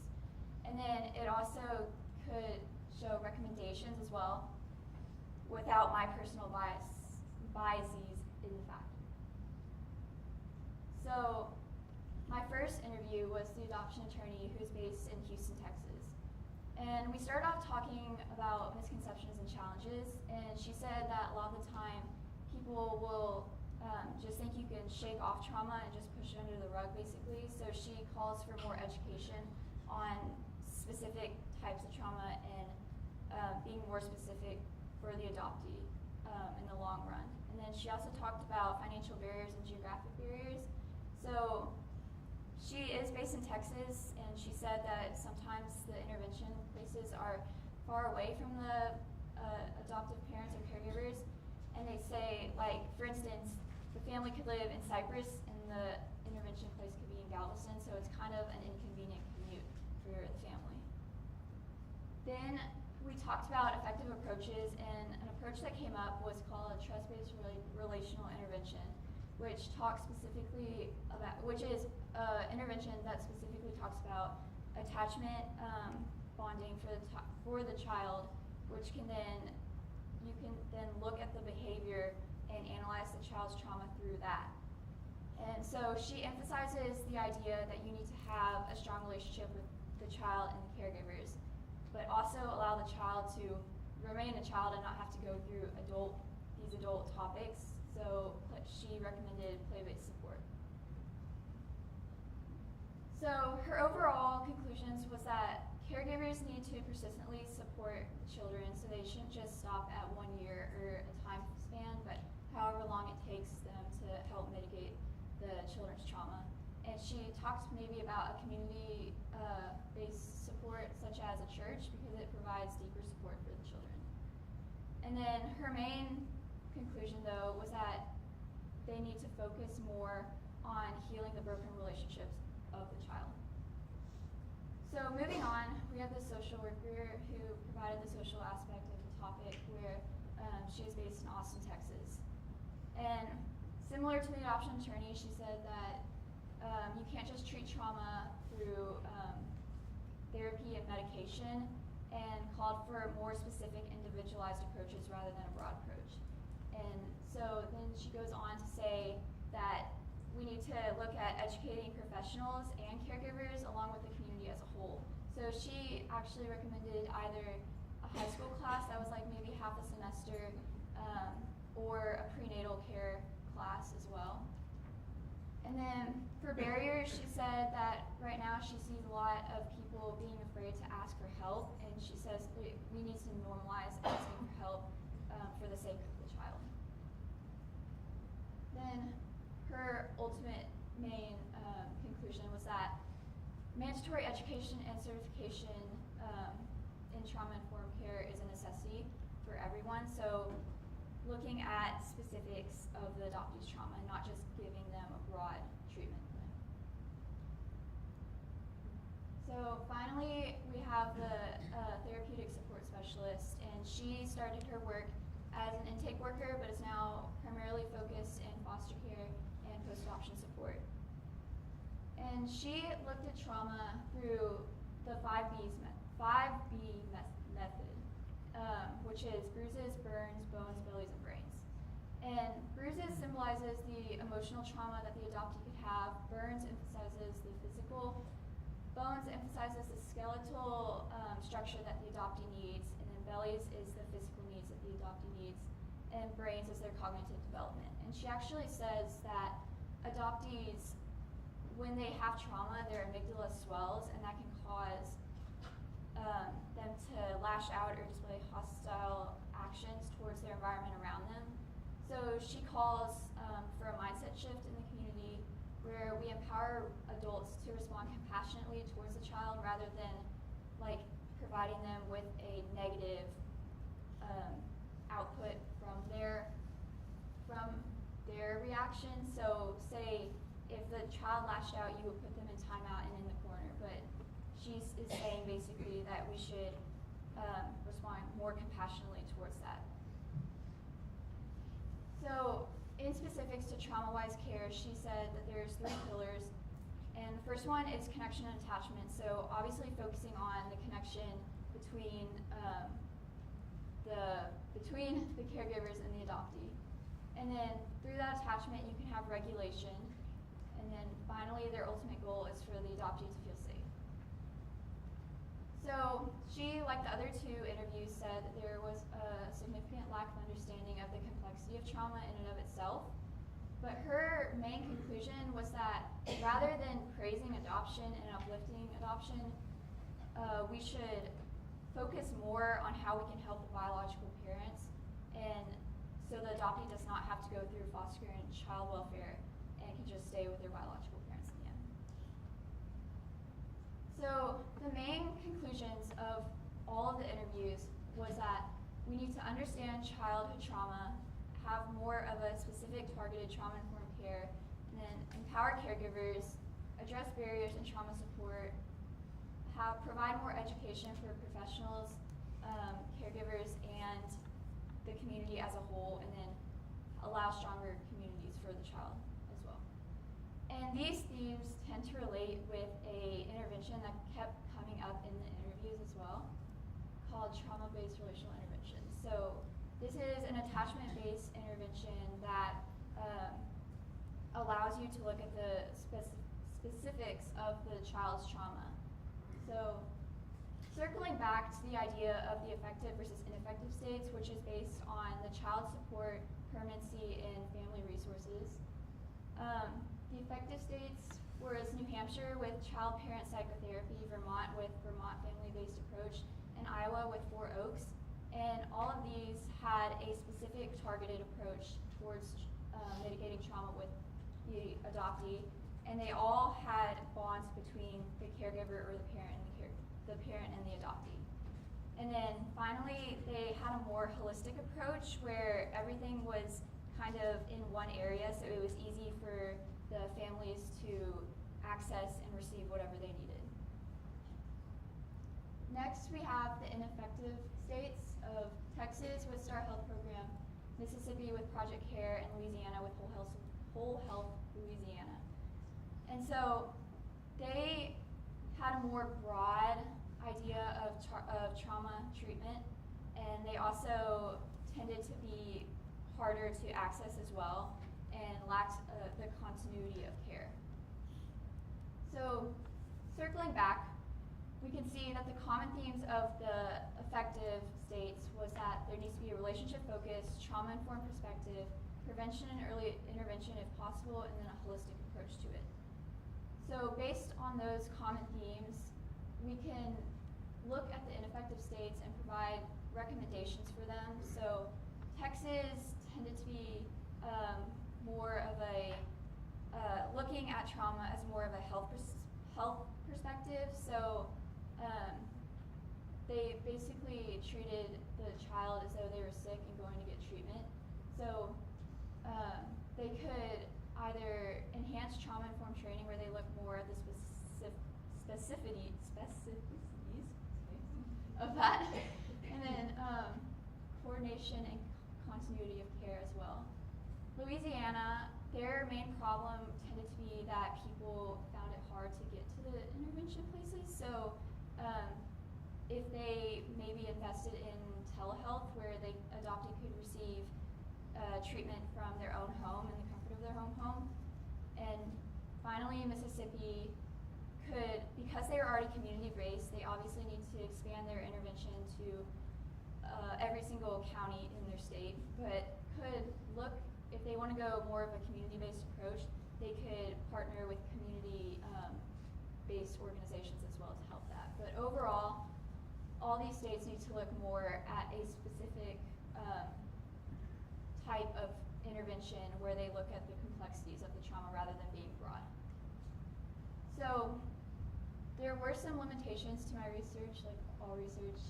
So for me, constraints of high school research as well as my other peers, being that it was sometimes hard to find articles and stuff, and then time also, because particularly with me in the interviews, it was hard to manage high school time versus professional and work time in the real world. So I had to find specific times to meet them, whether that be me going out of class or such ideas. So next, my sample size was pretty small.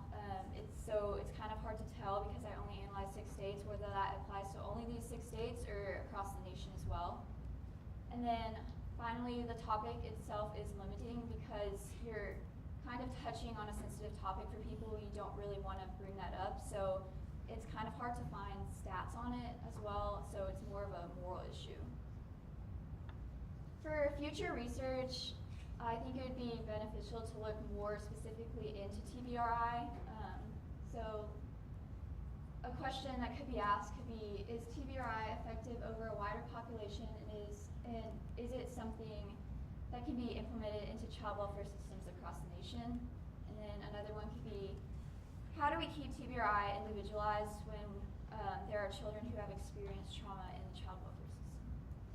Thank you for listening to my presentation.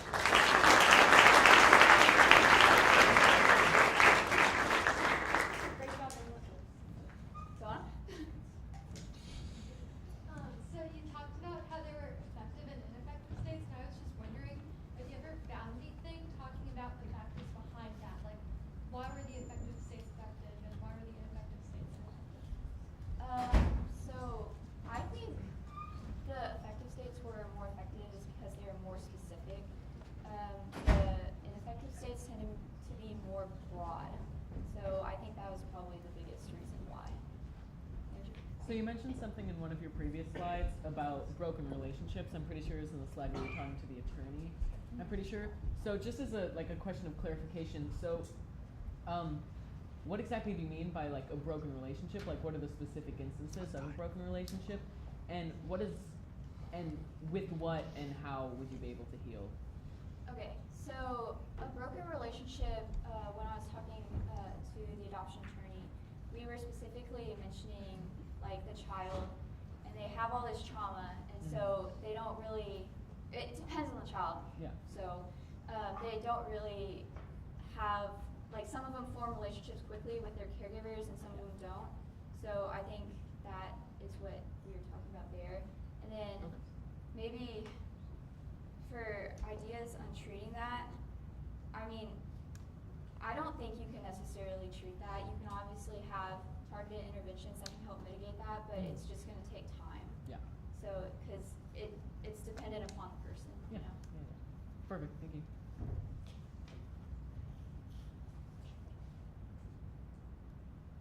Mr. Dawson? As you're going through your research, obviously, you're looking at 3 southern states and 3 northern states.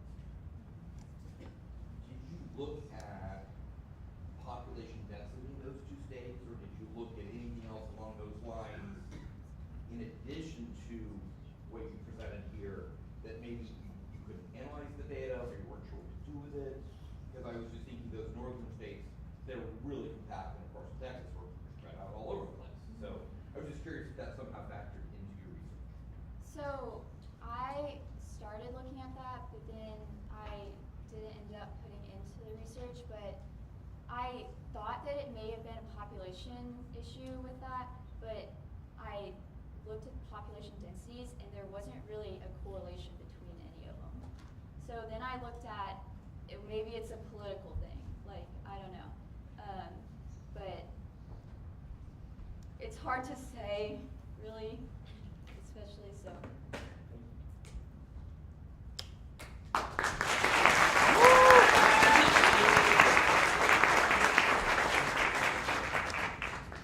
Next, we will welcome Evan Donahue. Evan Donahue is the daughter of Catherine and Casey Donahue. She has served as a Silver Spurs Jill Team Lieutenant Colonel and is the Math Club Secretary. She is a member of Interact Club, Royalty Society, the Robotics Club, and the Model United Nations. She's the president of the Junior Classical League and the coordinator for Girls on the Run. Evan is also the committee head for Friday Night's Lights and is a 3-time Presidential Service Award winner. She's also been a camp counselor for Camp Mustang and has earned the Maxim Cum Laude on the National Latin Exam.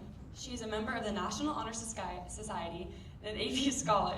She will be attending Syracuse University for anthropology in the fall. Thank you.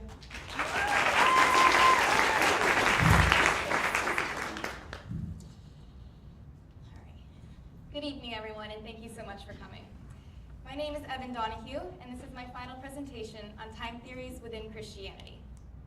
I have gone to a Christian school for 12 years now altogether, so something my education has never really lacked was a strong theological aspect. In elementary and middle school, this was a lot of the foundations of faith, but also a lot of the history of the early church. And And when you study the early church, there are some names that come up over and over again. One of these is St. Augustine. I'm not entirely sure why, but in 3rd grade, I was a little obsessed with St. Augustine. I can remember doing a book report on his biography. I chose him as our Saint of the Week project. So I'm not entirely sure why, but he has stuck in my mind for a while.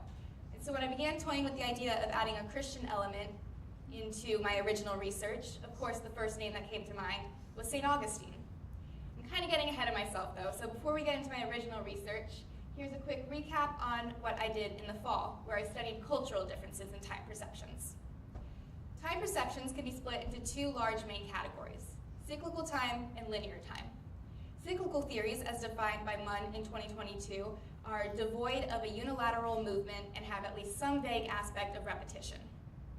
Within cyclical time, there are further 2 subcategories: time perceptions that are naturally influenced and everything else. If you were here in the fall, you maybe remember that I was referring to the second group as interpersonally influenced. However, after doing some more research, I found that the majority of scholars in the field call this second category just other very broadly, because there simply aren't enough examples of interpersonally influenced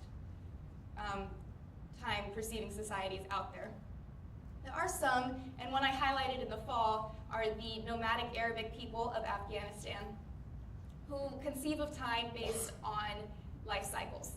So where we might say 80 years ago, somebody in this society would say in my grandfather's time. On the other hand, the Copper Inuits of southern Canada are a very naturalistically inspired conceiving of time group of people. For them, they would look at how much snow has fallen or the thickness of the ice to tell time.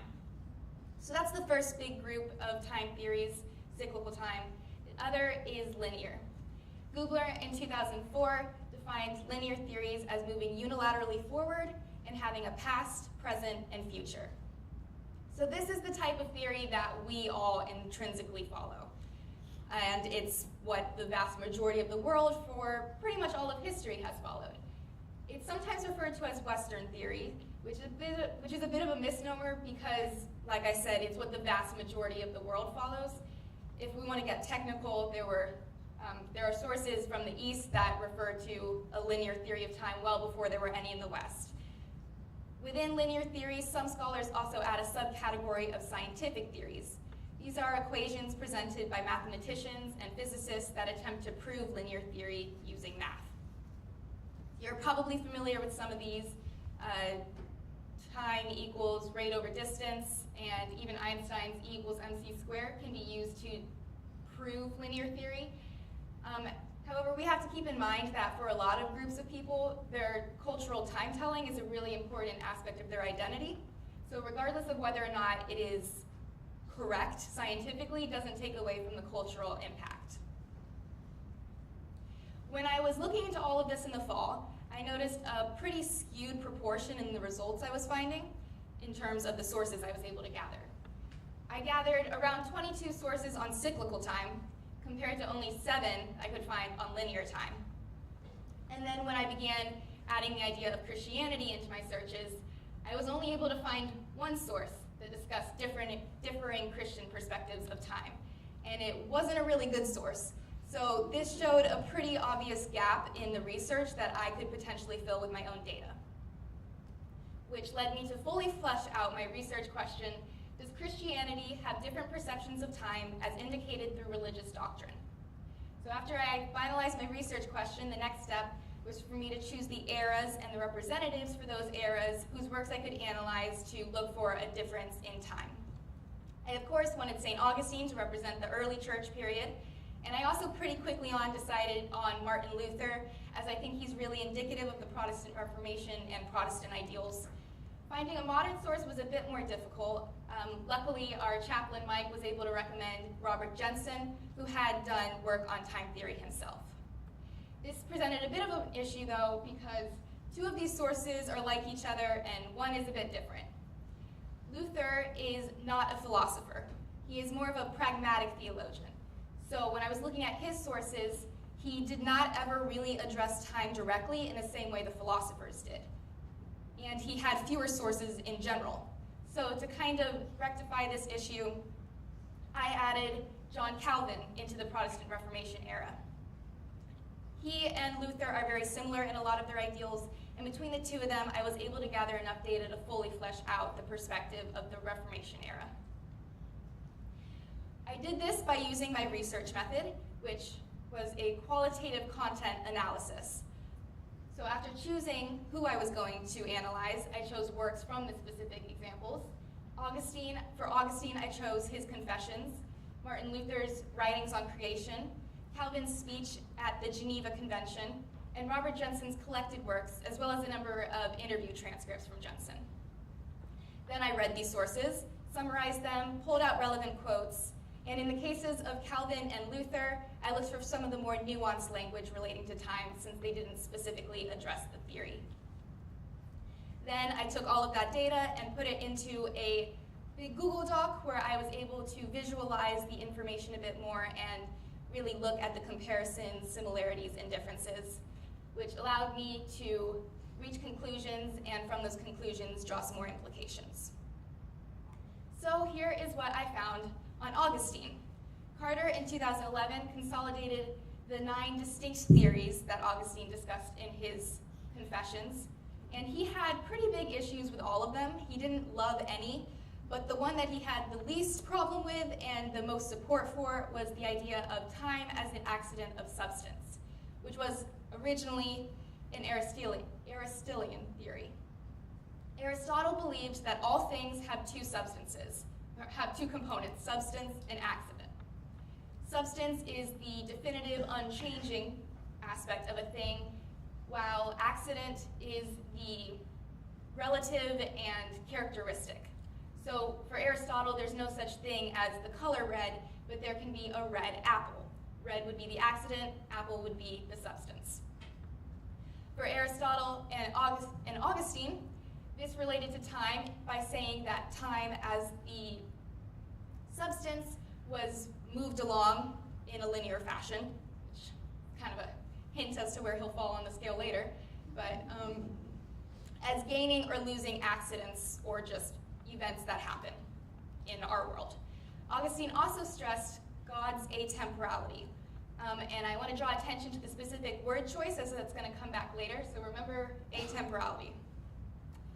Luther and Calvin had a lot of similarities. They also had differences, but the similarities are where it really gets interesting for us. Luther worked in a very comprehensive theological framework, as described by Thompson in 2020, but he never directly addressed time as a philosophical issue. In his end times and creation preachings from his writings on creation, he does, however, mention that history and the past are the most important aspect of time. He believed that mankind should constantly be looking backwards in order to see how they can improve themselves in the future. Calvin was the first to suggest the idea of divine simplicity. This is the theory that when it comes to questions of a theological nature about God, the simplest answer is probably the correct one. So if you ask Calvin, does God have time? Calvin would say no, because that's the easy answer. If you were to ask Calvin, how has God remained constant for all of humanity's time? Calvin would say, God is unchanging, because that's the easy answer. They were both pragmatic theologians, as Helm outlined in 2004, and they both used the term omnipresent, as opposed to Augustine's atemporal. Omnipresent suggests that God is a part of time, God is time, and he is present constantly in our time. Where atemporal would suggest that God is a separate sphere from our time, and is just completely separate. So they're kind of two ends of an extreme that reach the same conclusion, that our time and God's time are completely different. Luther and Calvin were also infamously early proponents of the theory of predestination, which may at first sound a bit more like a cyclical theory, simply because it's not a typical linear way of thinking. But when you consider the fact that predestination incorporates the idea of an end time for humanity, and the fact that heaven is eternal, suggesting that earth time is not eternal, it becomes more of a linear looking theory. Robert Jensen was a little more similar to Augustine in the way he approached his theories. He's more of a philosopher. In an interview with Gansel in 2006, Jensen remarked that that society as a whole has been teaching time in far too linear a fashion, and that we should add more of a cyclical nature to it. In his mind, this would look like a helix structure of time. So that is a cyclical direction and movement, but linear aspects within it. So he kind of bridged the gap between cyclical and linear and found something in the middle, which is similar to how he approached the question of what is God's time. Instead of saying he is atemporal or omnitemporal, Jensen went right in the middle and said, I don't know, it's not any definitive answer. All I can say is that God is not temporal and humanity is. So that was the second stage of my research. This is the third, where I consolidated everything into this giant Google Doc, and this is the super abridged version. So to kind of tie a bow on things before we move on to conclusions, Augustine, okay, not to mention. I originally had only planned on using human temporality, but all of my sources conveniently mentioned how they thought God's time worked, so that was pretty easy to add in. So Augustine thought of God's time as atemporal, while he thought of human time as an accident of substance. Luther thought of God's time as omnipresent and placed a strong emphasis on the past of human time. Calvin also thought of God as omnipresent and made sure to mention that humans are simply incapable of understanding God's time with his theory of divine simplicity.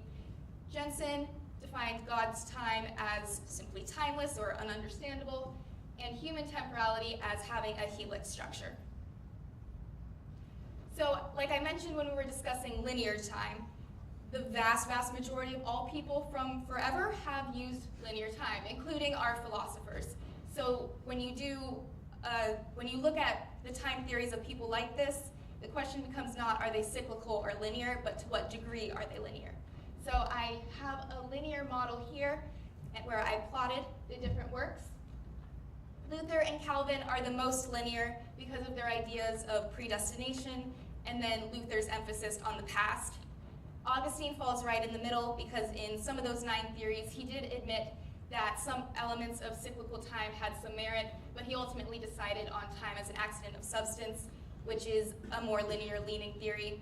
And then Jensen was the least linear or the most cyclical leaning in that he described that idea of a helix structure, which does have a cyclical direction, but linear movement within it. As with any research, I had a number of limitations. Aside from those that my fellow scholars have already mentioned about us being a high schooler, time constraints, I also had a pretty strong personal bias as a Christian, looking into Christian sources, finding conclusions about Christianity, and of course inserting myself into the research process in general. That's not the cleanest way to conduct research. There was also a disuniformity in the sources I used. I had Augustine and Jensen on one level as philosophers talking about things very abstractly, while on the other hand, Luther and Calvin were more pragmatic. They were preaching to the people. So it was a bit difficult to read them on the same level, and it took a bit more work on my part. I also changed the direction of my study a number of times. I had originally planned on doing a linguistics study where I would look at different translations of the Bible. However, the thing about the Bible is it changes very little from publishing to publishing. So that turned out to not be very fruitful at all. And my methodology changed as I added Calvin in kind of at the last minute, which I hadn't planned on doing originally at all. And finally, when I initially set out doing this, I was intending to look for how the general people had viewed time as indicated through the philosophers. What I ended up finding was how the philosophers viewed time at each of the different stages. So, and while you could make the strong argument that the philosophers are products of their time and they're like subconsciously taking into account everything around their environment, it's still not technically the question that I had asked originally. But we can say definitively that there is a change in time perception among Christian thinkers. In the future, I would be interested in doing a linguistic study like I previously mentioned, although not with the Bible, because that would be pretty impossible. Instead, using just religious doctrine, more religious doctrine, and looking at the word choice interpretations for more nuanced time language. Also, I would be interested in doing more research on whether or not there are further classifications within linear time. It's a little odd that even though everybody pretty much uses linear time and has used linear time, there are no classifications except maybe scientific theories within linear time. So I'd be interested in seeing if any researchers have done anything looking into that or possibly coming up with some of my own. Thank you very much. Thank you so much. And as per usual, we'll now open up the floor for questions. Ellen. So how exactly is an accident of substance inherently more linear than it would be? Okay, crazy good question, because don't fully comprehend it. But events are accidents in Aristotle's theory. So it's like events happening at all is the change in accidents. It's the condition. It's super abstract, not super applicable really when you think about it, but it's pretty much the idea that small changes equate to an overall movement in time.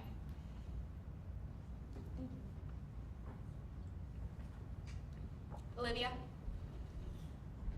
So obviously you studied Christian philosophers and theologians, so that has a lot of emphasis on the New Testament. This is kind of just like in your personal opinion, but the Old Testament has a lot more like emphasis on like cycles of sin and like cycles of like banishment and then like reinstatement. Do you think that either religious philosophers or just religions in general that put more emphasis on the Old Testament would have more cyclical use of time? Yeah, you're exactly right. Last year I looked into, I only had one source, but so I kind of looked into the perspectives of time in Judaism, so Old Testament. And they were, in fact, more cyclical, particularly their idea of death cycles, the way a person dies and what happens. Well, they don't have a full afterlife, but what would be the afterlife, that was very cyclical, so you're exactly right. I would be interested in like other Abrahamic religions, like Islam, if they use more of the Old Testament as well, if they kind of share the Jewish perspective, but yeah, good question. Juicy? Okay, I don't know if anybody has seen the show Loki.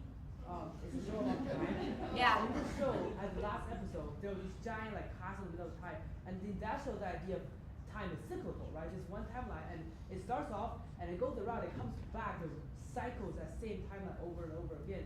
So I was wondering, is that how you think cyclical time, like more cyclical time, you're thinking about time, or are they just like cycles still moving forward linearly? Are they cycling back to the beginning at all? Okay, this gets a little meta, but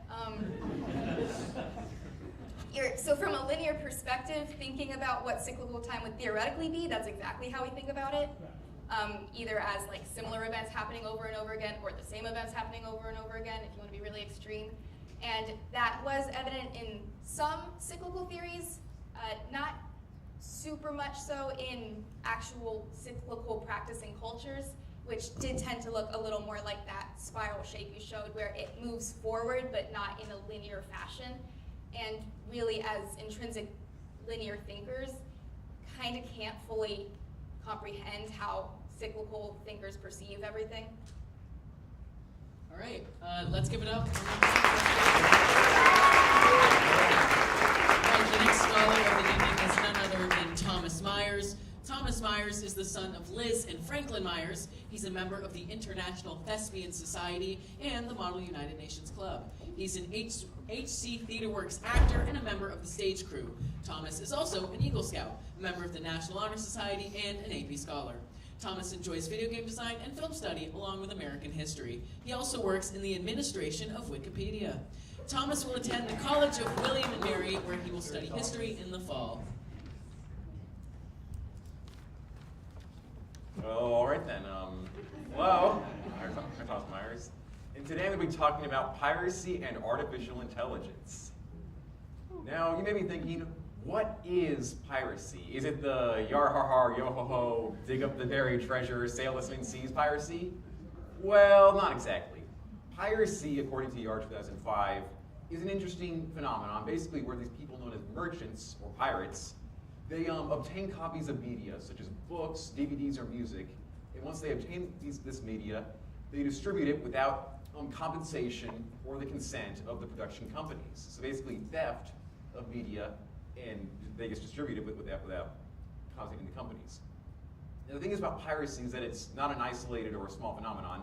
According to Select 2007, piracy, the cost of it stretches into the billions of dollars annually, which is a major financial impact, since this is effectively theft of media. And it's not just in the US alone, it's worldwide in all the countries of the world. And so it's a major problem for the economy of the world because it's just large-scale theft, effectively. Now, I was particularly interested in piracy because, one, because of its large economic impact, but also because I had a few friends who engaged in it at one point or another. And so I was hoping to find a solution because having this large-scale theft is a major problem for the integrity of the world economy, and so I just thought that a solution to piracy would be necessary. And I was particularly interested in film piracy since, yes, a few of my friends engaged in it at one point or another. And so that led me to the question, what is the impact of piracy on the international film industry? And so my original research into piracy was looking at its trends, causes, and results. Who are the people that engage in piracy? What is the direct impact of it just beyond the economic impact? And what are some other correlations with piracy? What are some other associations with it? And so I collected 38 studies on piracy from SagePub, Google Scholar, and a few other places. And it was a very broad study.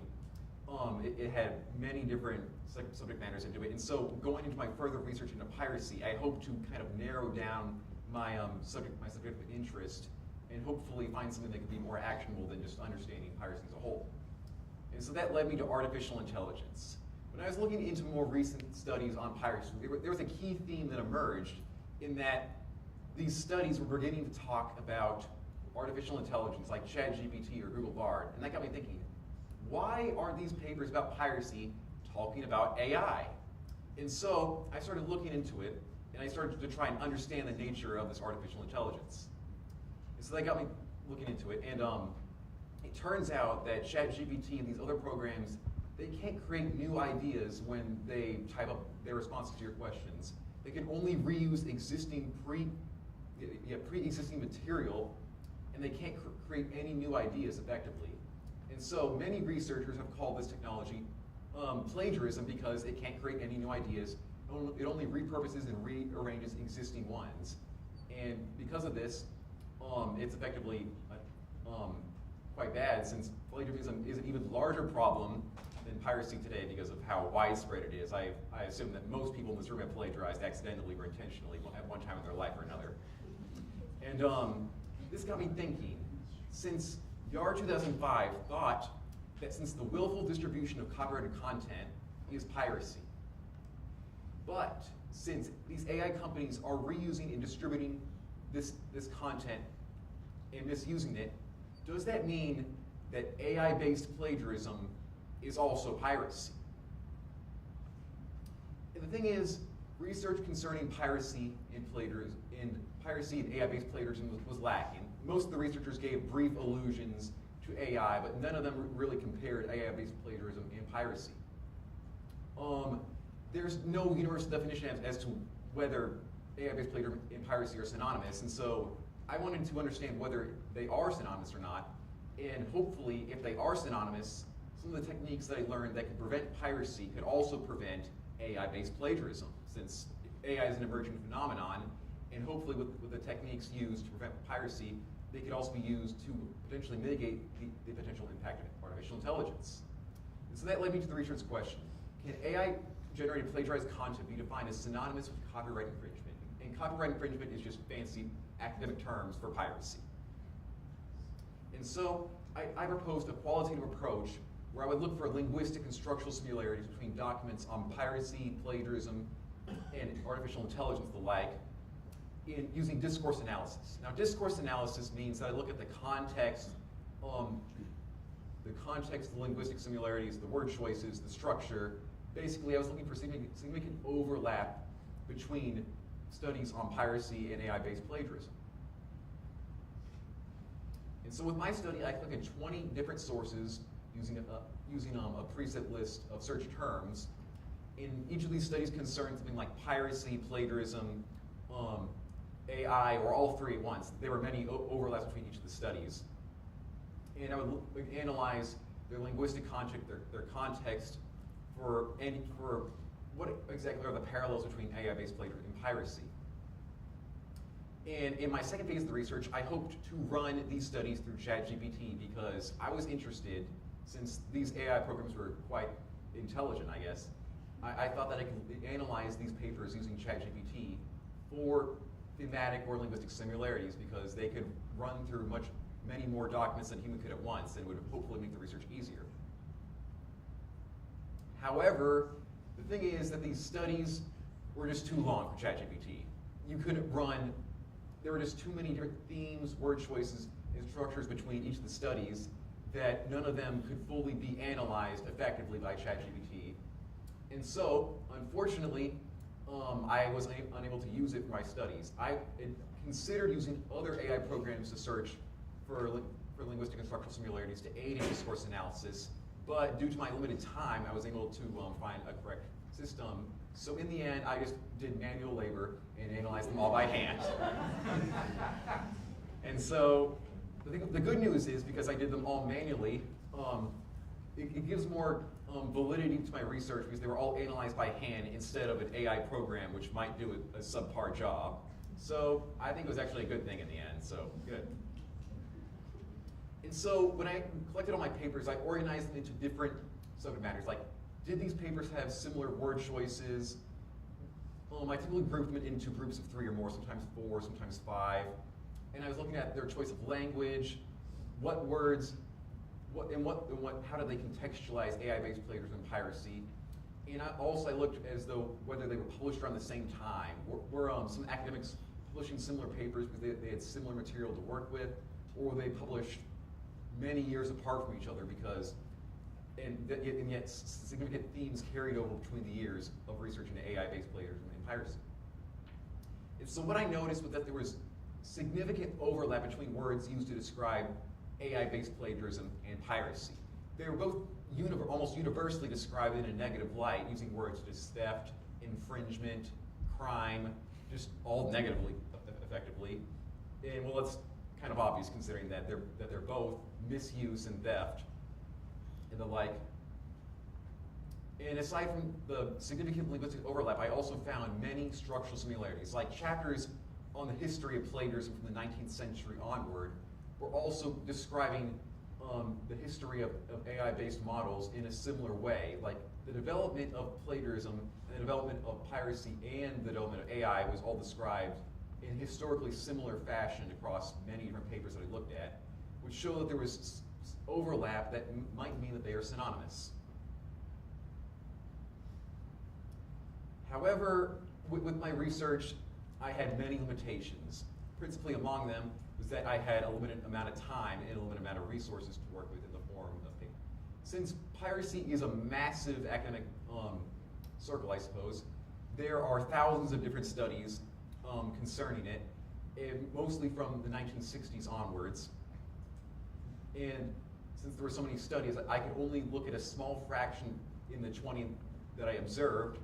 And although the AI papers were generally fewer in number, they were coming out at a rapid pace, and so overall it was just a small sample size among potential sources that I could look at.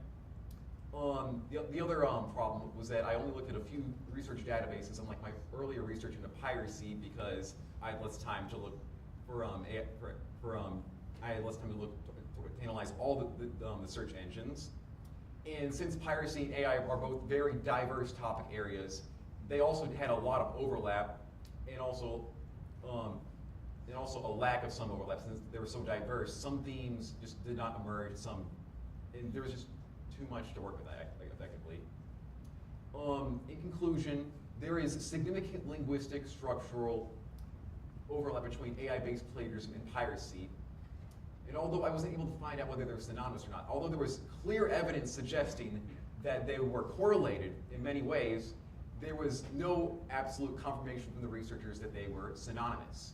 However, there is significant evidence towards that they are synonymous. And so the good news about this was that recently, just a few days ago, I heard in the New York Times that a number of authors were suing OpenAI, which is the company that manufactures the most popular AI-based language model, ChatGPT. And they were saying that OpenAI was engaging in piracy because they were using these authors' works to train their programs. And since there is significant overlap between piracy and AI-based content, that got me thinking that in the outcome of the case, the court will probably determine that in its current form, AI-based plagiarism is synonymous with piracy and rule accordingly, though I'm no legal expert, so don't take my word for it. And so that's it. Thank you.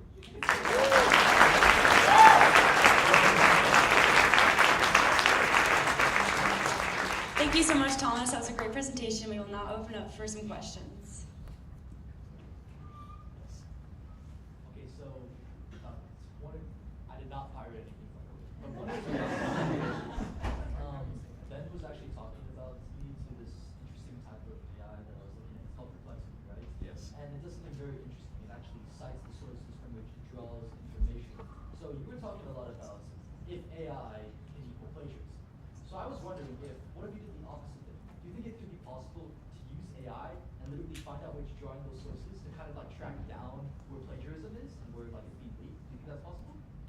I actually seen that. The thing is, there were not many. When I was thinking about that, there were only just studies emerging like in the week. So I guess this presentation was made. I suppose yes, it can help find plagiarism, but by the time that this presentation was up, I was kind of too late to include them, unfortunately. But yeah, I should have added that yes, they can be used to also prevent plagiarism, and I'm hoping that although they can also be used for evil, I guess, to spread plagiarism, that sometime in the future, that they can be used for good to help determine whether things are plagiarized and help basically, I guess, justify the authors and help make sure their content isn't stolen. Thank you. Yes, sir. So I know you talk a lot with like piracy about like the financial losses that piracy entails. Yes. Did you find anything like that with like AI plagiarism? Because with AI, I think mostly it's just like about like plagiarism in general, but were there any like financial losses that came into this AI or? The problem was that I looked into the author thing. The authors were claiming that there was significant financial losses because of it. The thing is, they didn't really justify that there were significant financial losses in their initial filing, and so there may or may not be significant financial losses. We don't know for sure. It's gonna take some time to determine whether if there are any significant losses. Was there anything in your research that linked any like plagiarism or piracy amongst like different languages, if that makes sense? Like, are there certain times where AI would just like translate something? Yes. Well, with film piracy in particular, yes. I'll have to write that out in probably a longer,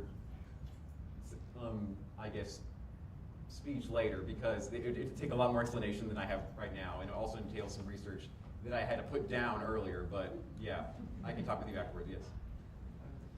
Okay, thank you so much, Thomas.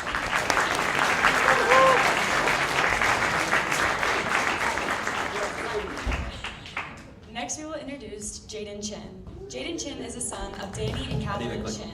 He served as a grade level vice president from 2020 to 2023 and currently serves as a student body vice president. He has been on the JV and varsity football teams and is a student technical director in HE TheaterWorks. He has won the Outstanding Technical Achievement Award for 3 years in a row now, twice as crew chief and once as technical manager. He is a stage manager and actor in the performances for HE TheaterWorks, and he is a member of the International Thespian Society. He is the section leader for band for the tuba and the sousaphone, and he's been a camp counselor for Camp Mustang and a D group leader. He also leads the kids' worship at his church. Jaden is a member of the Royalty Society and the HE Diversity Club, and he received the 2022 Silver Presidential Service Award and was an intern for the International Student Leadership Program. He was also an intern on the Ted Cruz re-election campaign and served as a participant in the American Legion Boys State, including the Senate, Boys State Band, and State and Country Delegate. He also had a summer seminar for the United States Naval Academy and is certified as a student pilot. Jaden is undecided on his major and is considering the United States Naval Academy, Ohio State University, and Purdue University. Good luck, Jaden.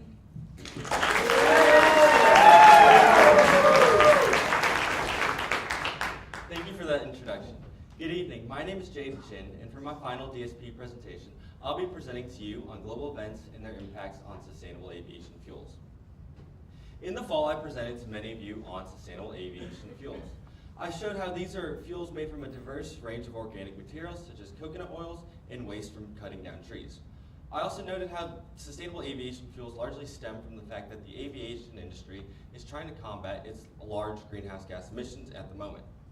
Additionally, I noted how sustainable aviation fuels have gained support from both airlines and airports, such as United Airlines and San Francisco International Airport, both of which have been pivotal in the development of sustainable aviation fuel here in the United States, but also from governments, such as the European Union and our own White House, which is also through policy and subsidies have been pivotal in the development of sustainable aviation fuel.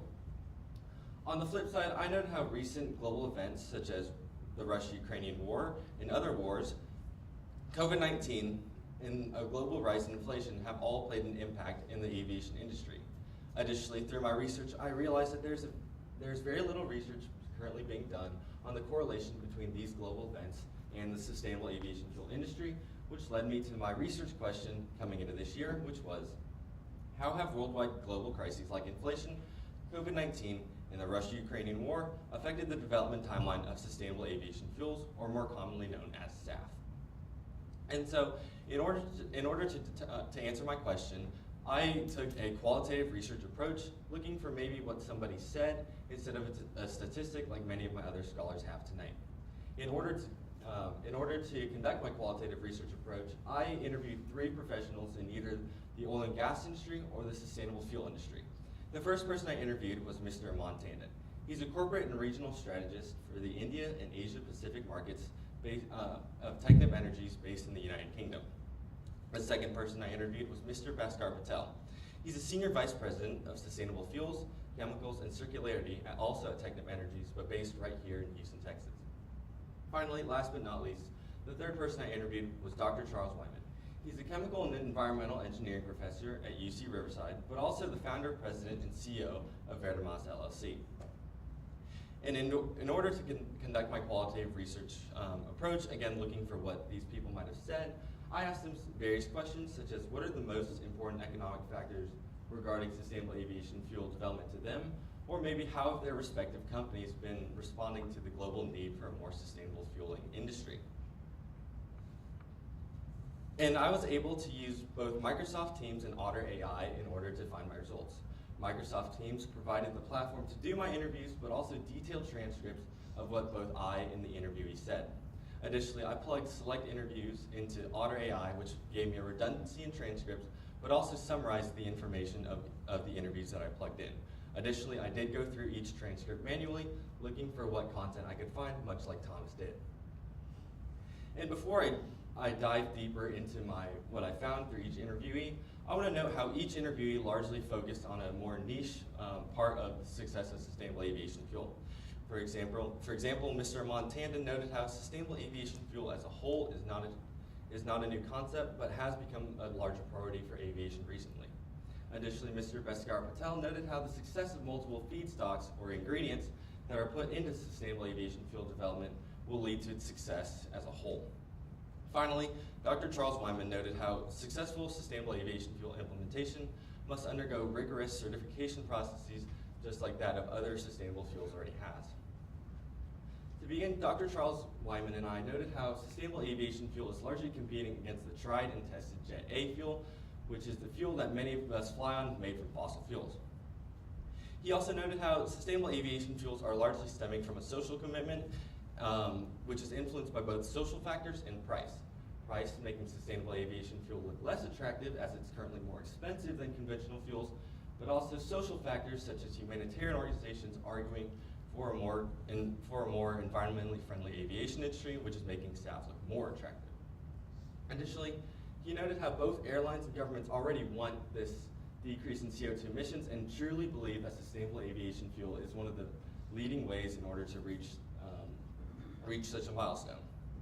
Additionally, Dr. Wyman heavily noted how sustainable aviation fuel has to go through rigorous certification processes in order to be successful in a large scale. He specifically brought up the American Society for Testing and Materials, or more commonly known as ASTM International, and how this certification has already been awarded to sustainable automotive fuels such as electric cars or biodiesel.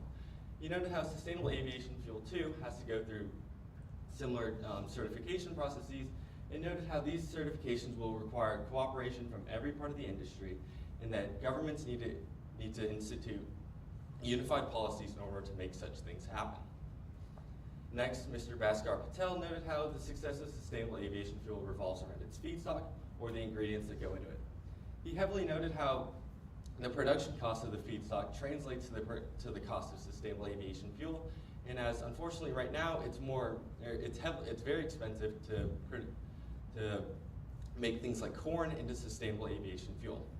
Additionally, he noted how the feedstock availability ranges from country to country, specifically bringing up the example of corn and how in the United States we're currently trying to use corn, which is a food feedstock, also for sustainable aviation fuel, but this simply cannot happen in other countries as they are not allowed to use food feedstocks for fuel. Additionally, Mr. Bhaskar Patel noted how sustainable aviation fuel is also, again, competing against the old, tried and tested conventional jet fuel, and how jet fuel has been through this quote-unquote cycle of improvements, which has enabled it to become more and more efficient as years progress. And simply, sustainable aviation fuel isn't at the efficiency and cost efficiency that regular jet fuel is at, simply because of its relative newness. Additionally, Mr. Patel noted how a unified governing body in sustainable aviation fuel will actually be harder than the technicality side of sustainable aviation fuel, specifically bringing up intercontinental disagreements, noting the European Union. He noted how the European Union is basically a bunch of small countries with differing opinions and policies on sustainable aviation fuel. In order for large-scale success, such needs to change. He also bring up the question of what if, for example, an airliner was flying from the United States to India, and it was using sustainable aviation fuel. Good, but how would we regulate the sustainable aviation fuel that's on board? Would it be following the rules of the United States, of India, or maybe the place that the country that the airline is headquartered in, or maybe even the country that the aircraft is registered in? And he noted how all of these niche issues bring up the fact that sustainable aviation fuel is a, quote, target we have set ourselves. And in order for large-scale success of sustainable aviation fuel, everybody needs to come together around the world in order to make it happen. And finally, last but not least, Mr. Armand Tandon heavily emphasized how sustainable aviation fuel is not a new concept. Sustainable aviation fuel has been in headlines for many years, but things like COVID-19 have encouraged movement in the industry as airlines and airports are trying to recover themselves from COVID-19 and other similar disasters. He also noted how the production of sustainable aviation fuel must be streamlined, and that this can be heavily assisted through policies of governments coming together in order to make production of sustainable aviation fuel, the foundational part of it, more efficient. He also noted how the flying public will have a large part to play in the success of SAF. He noted how there needs to be education on people as I presented in the fall, people still aren't that secure about flying on airplanes fueled from banana peels. Additionally, he noted how sustainable aviation fuel needs to compete on a, quote, level playing ground, meaning that airlines who choose to use SAF cannot be penalized for having to charge higher prices compared to the airlines who don't use SAF but are thus able to charge lower prices. And finally, he noted how the overarching issue of sustainable aviation fuel is, in fact, its cost. And he noted how without the idea of the higher cost of sustainable aviation fuel, it's pretty obvious that people would be using it simply due to the pressure, but also the more favorable impact that SAF has on the environment. And so, through my interviews, I found that each interviewee largely correlated on 3 specific main topics in this table that I pulled directly from what will become my final literature review. I noted how each interviewee largely correlated on their thoughts on sustainable aviation fuel and global events, noting how historical events going all the way back to the 1970s oil crisis have had some impact on sustainable aviation fuel and the aviation industry as a whole. These have largely been denoted as the aviation industry is strong in its commitment to a more sustainable industry. Additionally, each interviewee noted how sustainable aviation fuel and the government policies on SAF will largely play a large part in its success. And he noted how governments need to come together and institute policies in order for the success of SAF. Finally, each interviewee largely correlated in their thoughts on sustainable aviation fuel and political or social involvement, noting how both governments and humanitarian organizations can have a large part to play in the success of SAF through things like subsidies, but also policies. And all of this brings me to the main idea that I found, which was the success of sustainable aviation fuel will require cooperation from every contributor to the industry, from me and you who are the flyers, to those in the governments that are instituting policies regarding sustainable aviation fuel. So in conclusion, what I found previously was that sustainable aviation fuel is expensive. And I found that global events such as COVID-19 or inflation have had an impact on sustainable aviation fuel and its development, as airlines and airports are forced to divert resources that they invested into SAF development into recovering their own airlines. However, now I found that yes, sustainable aviation fuel is still expensive, and it probably will be for some time. However, I found that there is a light in the tunnel for sustainable aviation fuel development. I noted how through my interviews, I found that sustainable aviation fuel can receive economic aid, which is its biggest problem, from governments and humanitarian organizations who are largely promoting the success and the continuation of SAF development. Finally, I noted how the public will have a large part to play in the development of sustainable aviation fuel, noting how people need to realize through certification processes and certification awards that sustainable aviation fuel is just as safe to fly on as conventional fuel, but also that airlines, airports, governments, and everyone in between can have a part to play in the public's eye on sustainable aviation fuel, as they're able to price match the higher prices of sustainable aviation fuel compared to regular conventional fuel. Thank you for your time, and I'm now open for questions. Thank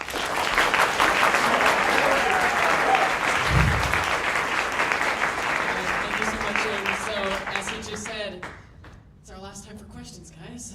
So.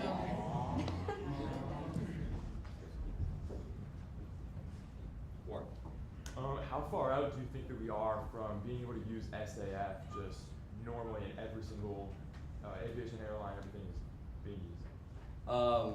I don't think there could be anyone who could tell you a date that like every airline would be using SAF, but I know that the International Air Transport Authority Association, or the IATA, does currently have a quota for net zero by 2050, which means that the aviation industry has a target of reaching net zero carbon emissions by 2050. GC.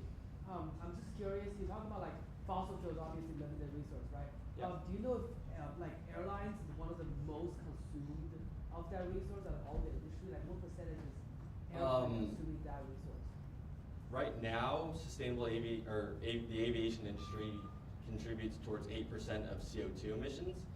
And I mean, it seems like a small statistic, but when you think about how many cars there are in the world, how many ships, and how many trucks, it adds up pretty quick and shows that aviation is largely not a very efficient industry. And would you see that sustainable aviation fuel applied to other industries where you use fossil fuels right now, too? Or is that only for airplanes? Sustainable aviation fuels in general, are largely only for airplanes, but there has already been movement in like the automotive industry with things like electric cars and biodiesel. So it seems like every transportation industry is going towards like a more sustainable future. Jacko. Do you think SAF could be put to use in the military? I know the military has tried it with like their cargo aircraft, but like just from what I've heard and just from like off the top of my head, probably not, just because of, as any new concept, it is still a new concept, so I know the government just likes things that are solid, so. What can I say? Okay, we will now invite a group of people for a special celebration of for the director of the senior class who helped just so much with them, Dr. Oliver.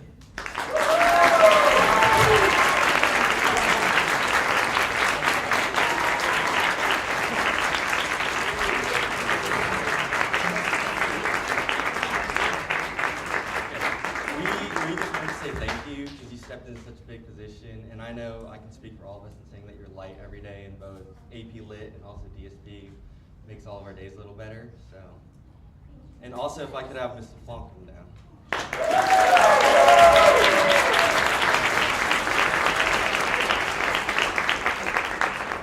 Well, she's been with us since the start, as she mentioned before, so we just want to thank her as well, even though both of these people have been pivotal in our success this year. So can we just have one more round for them?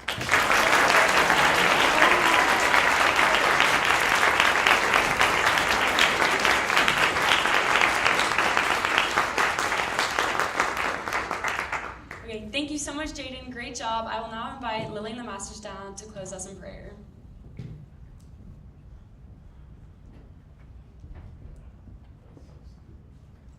Hey guys, will you bow your head and close your eyes, please? Dear Heavenly Father, thank you for giving us the time and the ability to come and listen to all these amazing and talented individuals. Lord, I know how long they've worked on this research, how they've spent countless hours and years working towards this. Lord, I pray that you would be with them in the next few years as they enter a new phase in their life, into college, and that everything they do would be to glorify you. In Christ's name I pray, amen. That now concludes the class of 2024's senior research presentation. So we hope you all have a wonderful night, and it was a pleasure being your MCs for the evening. Thank you. Dr. Droz. We remember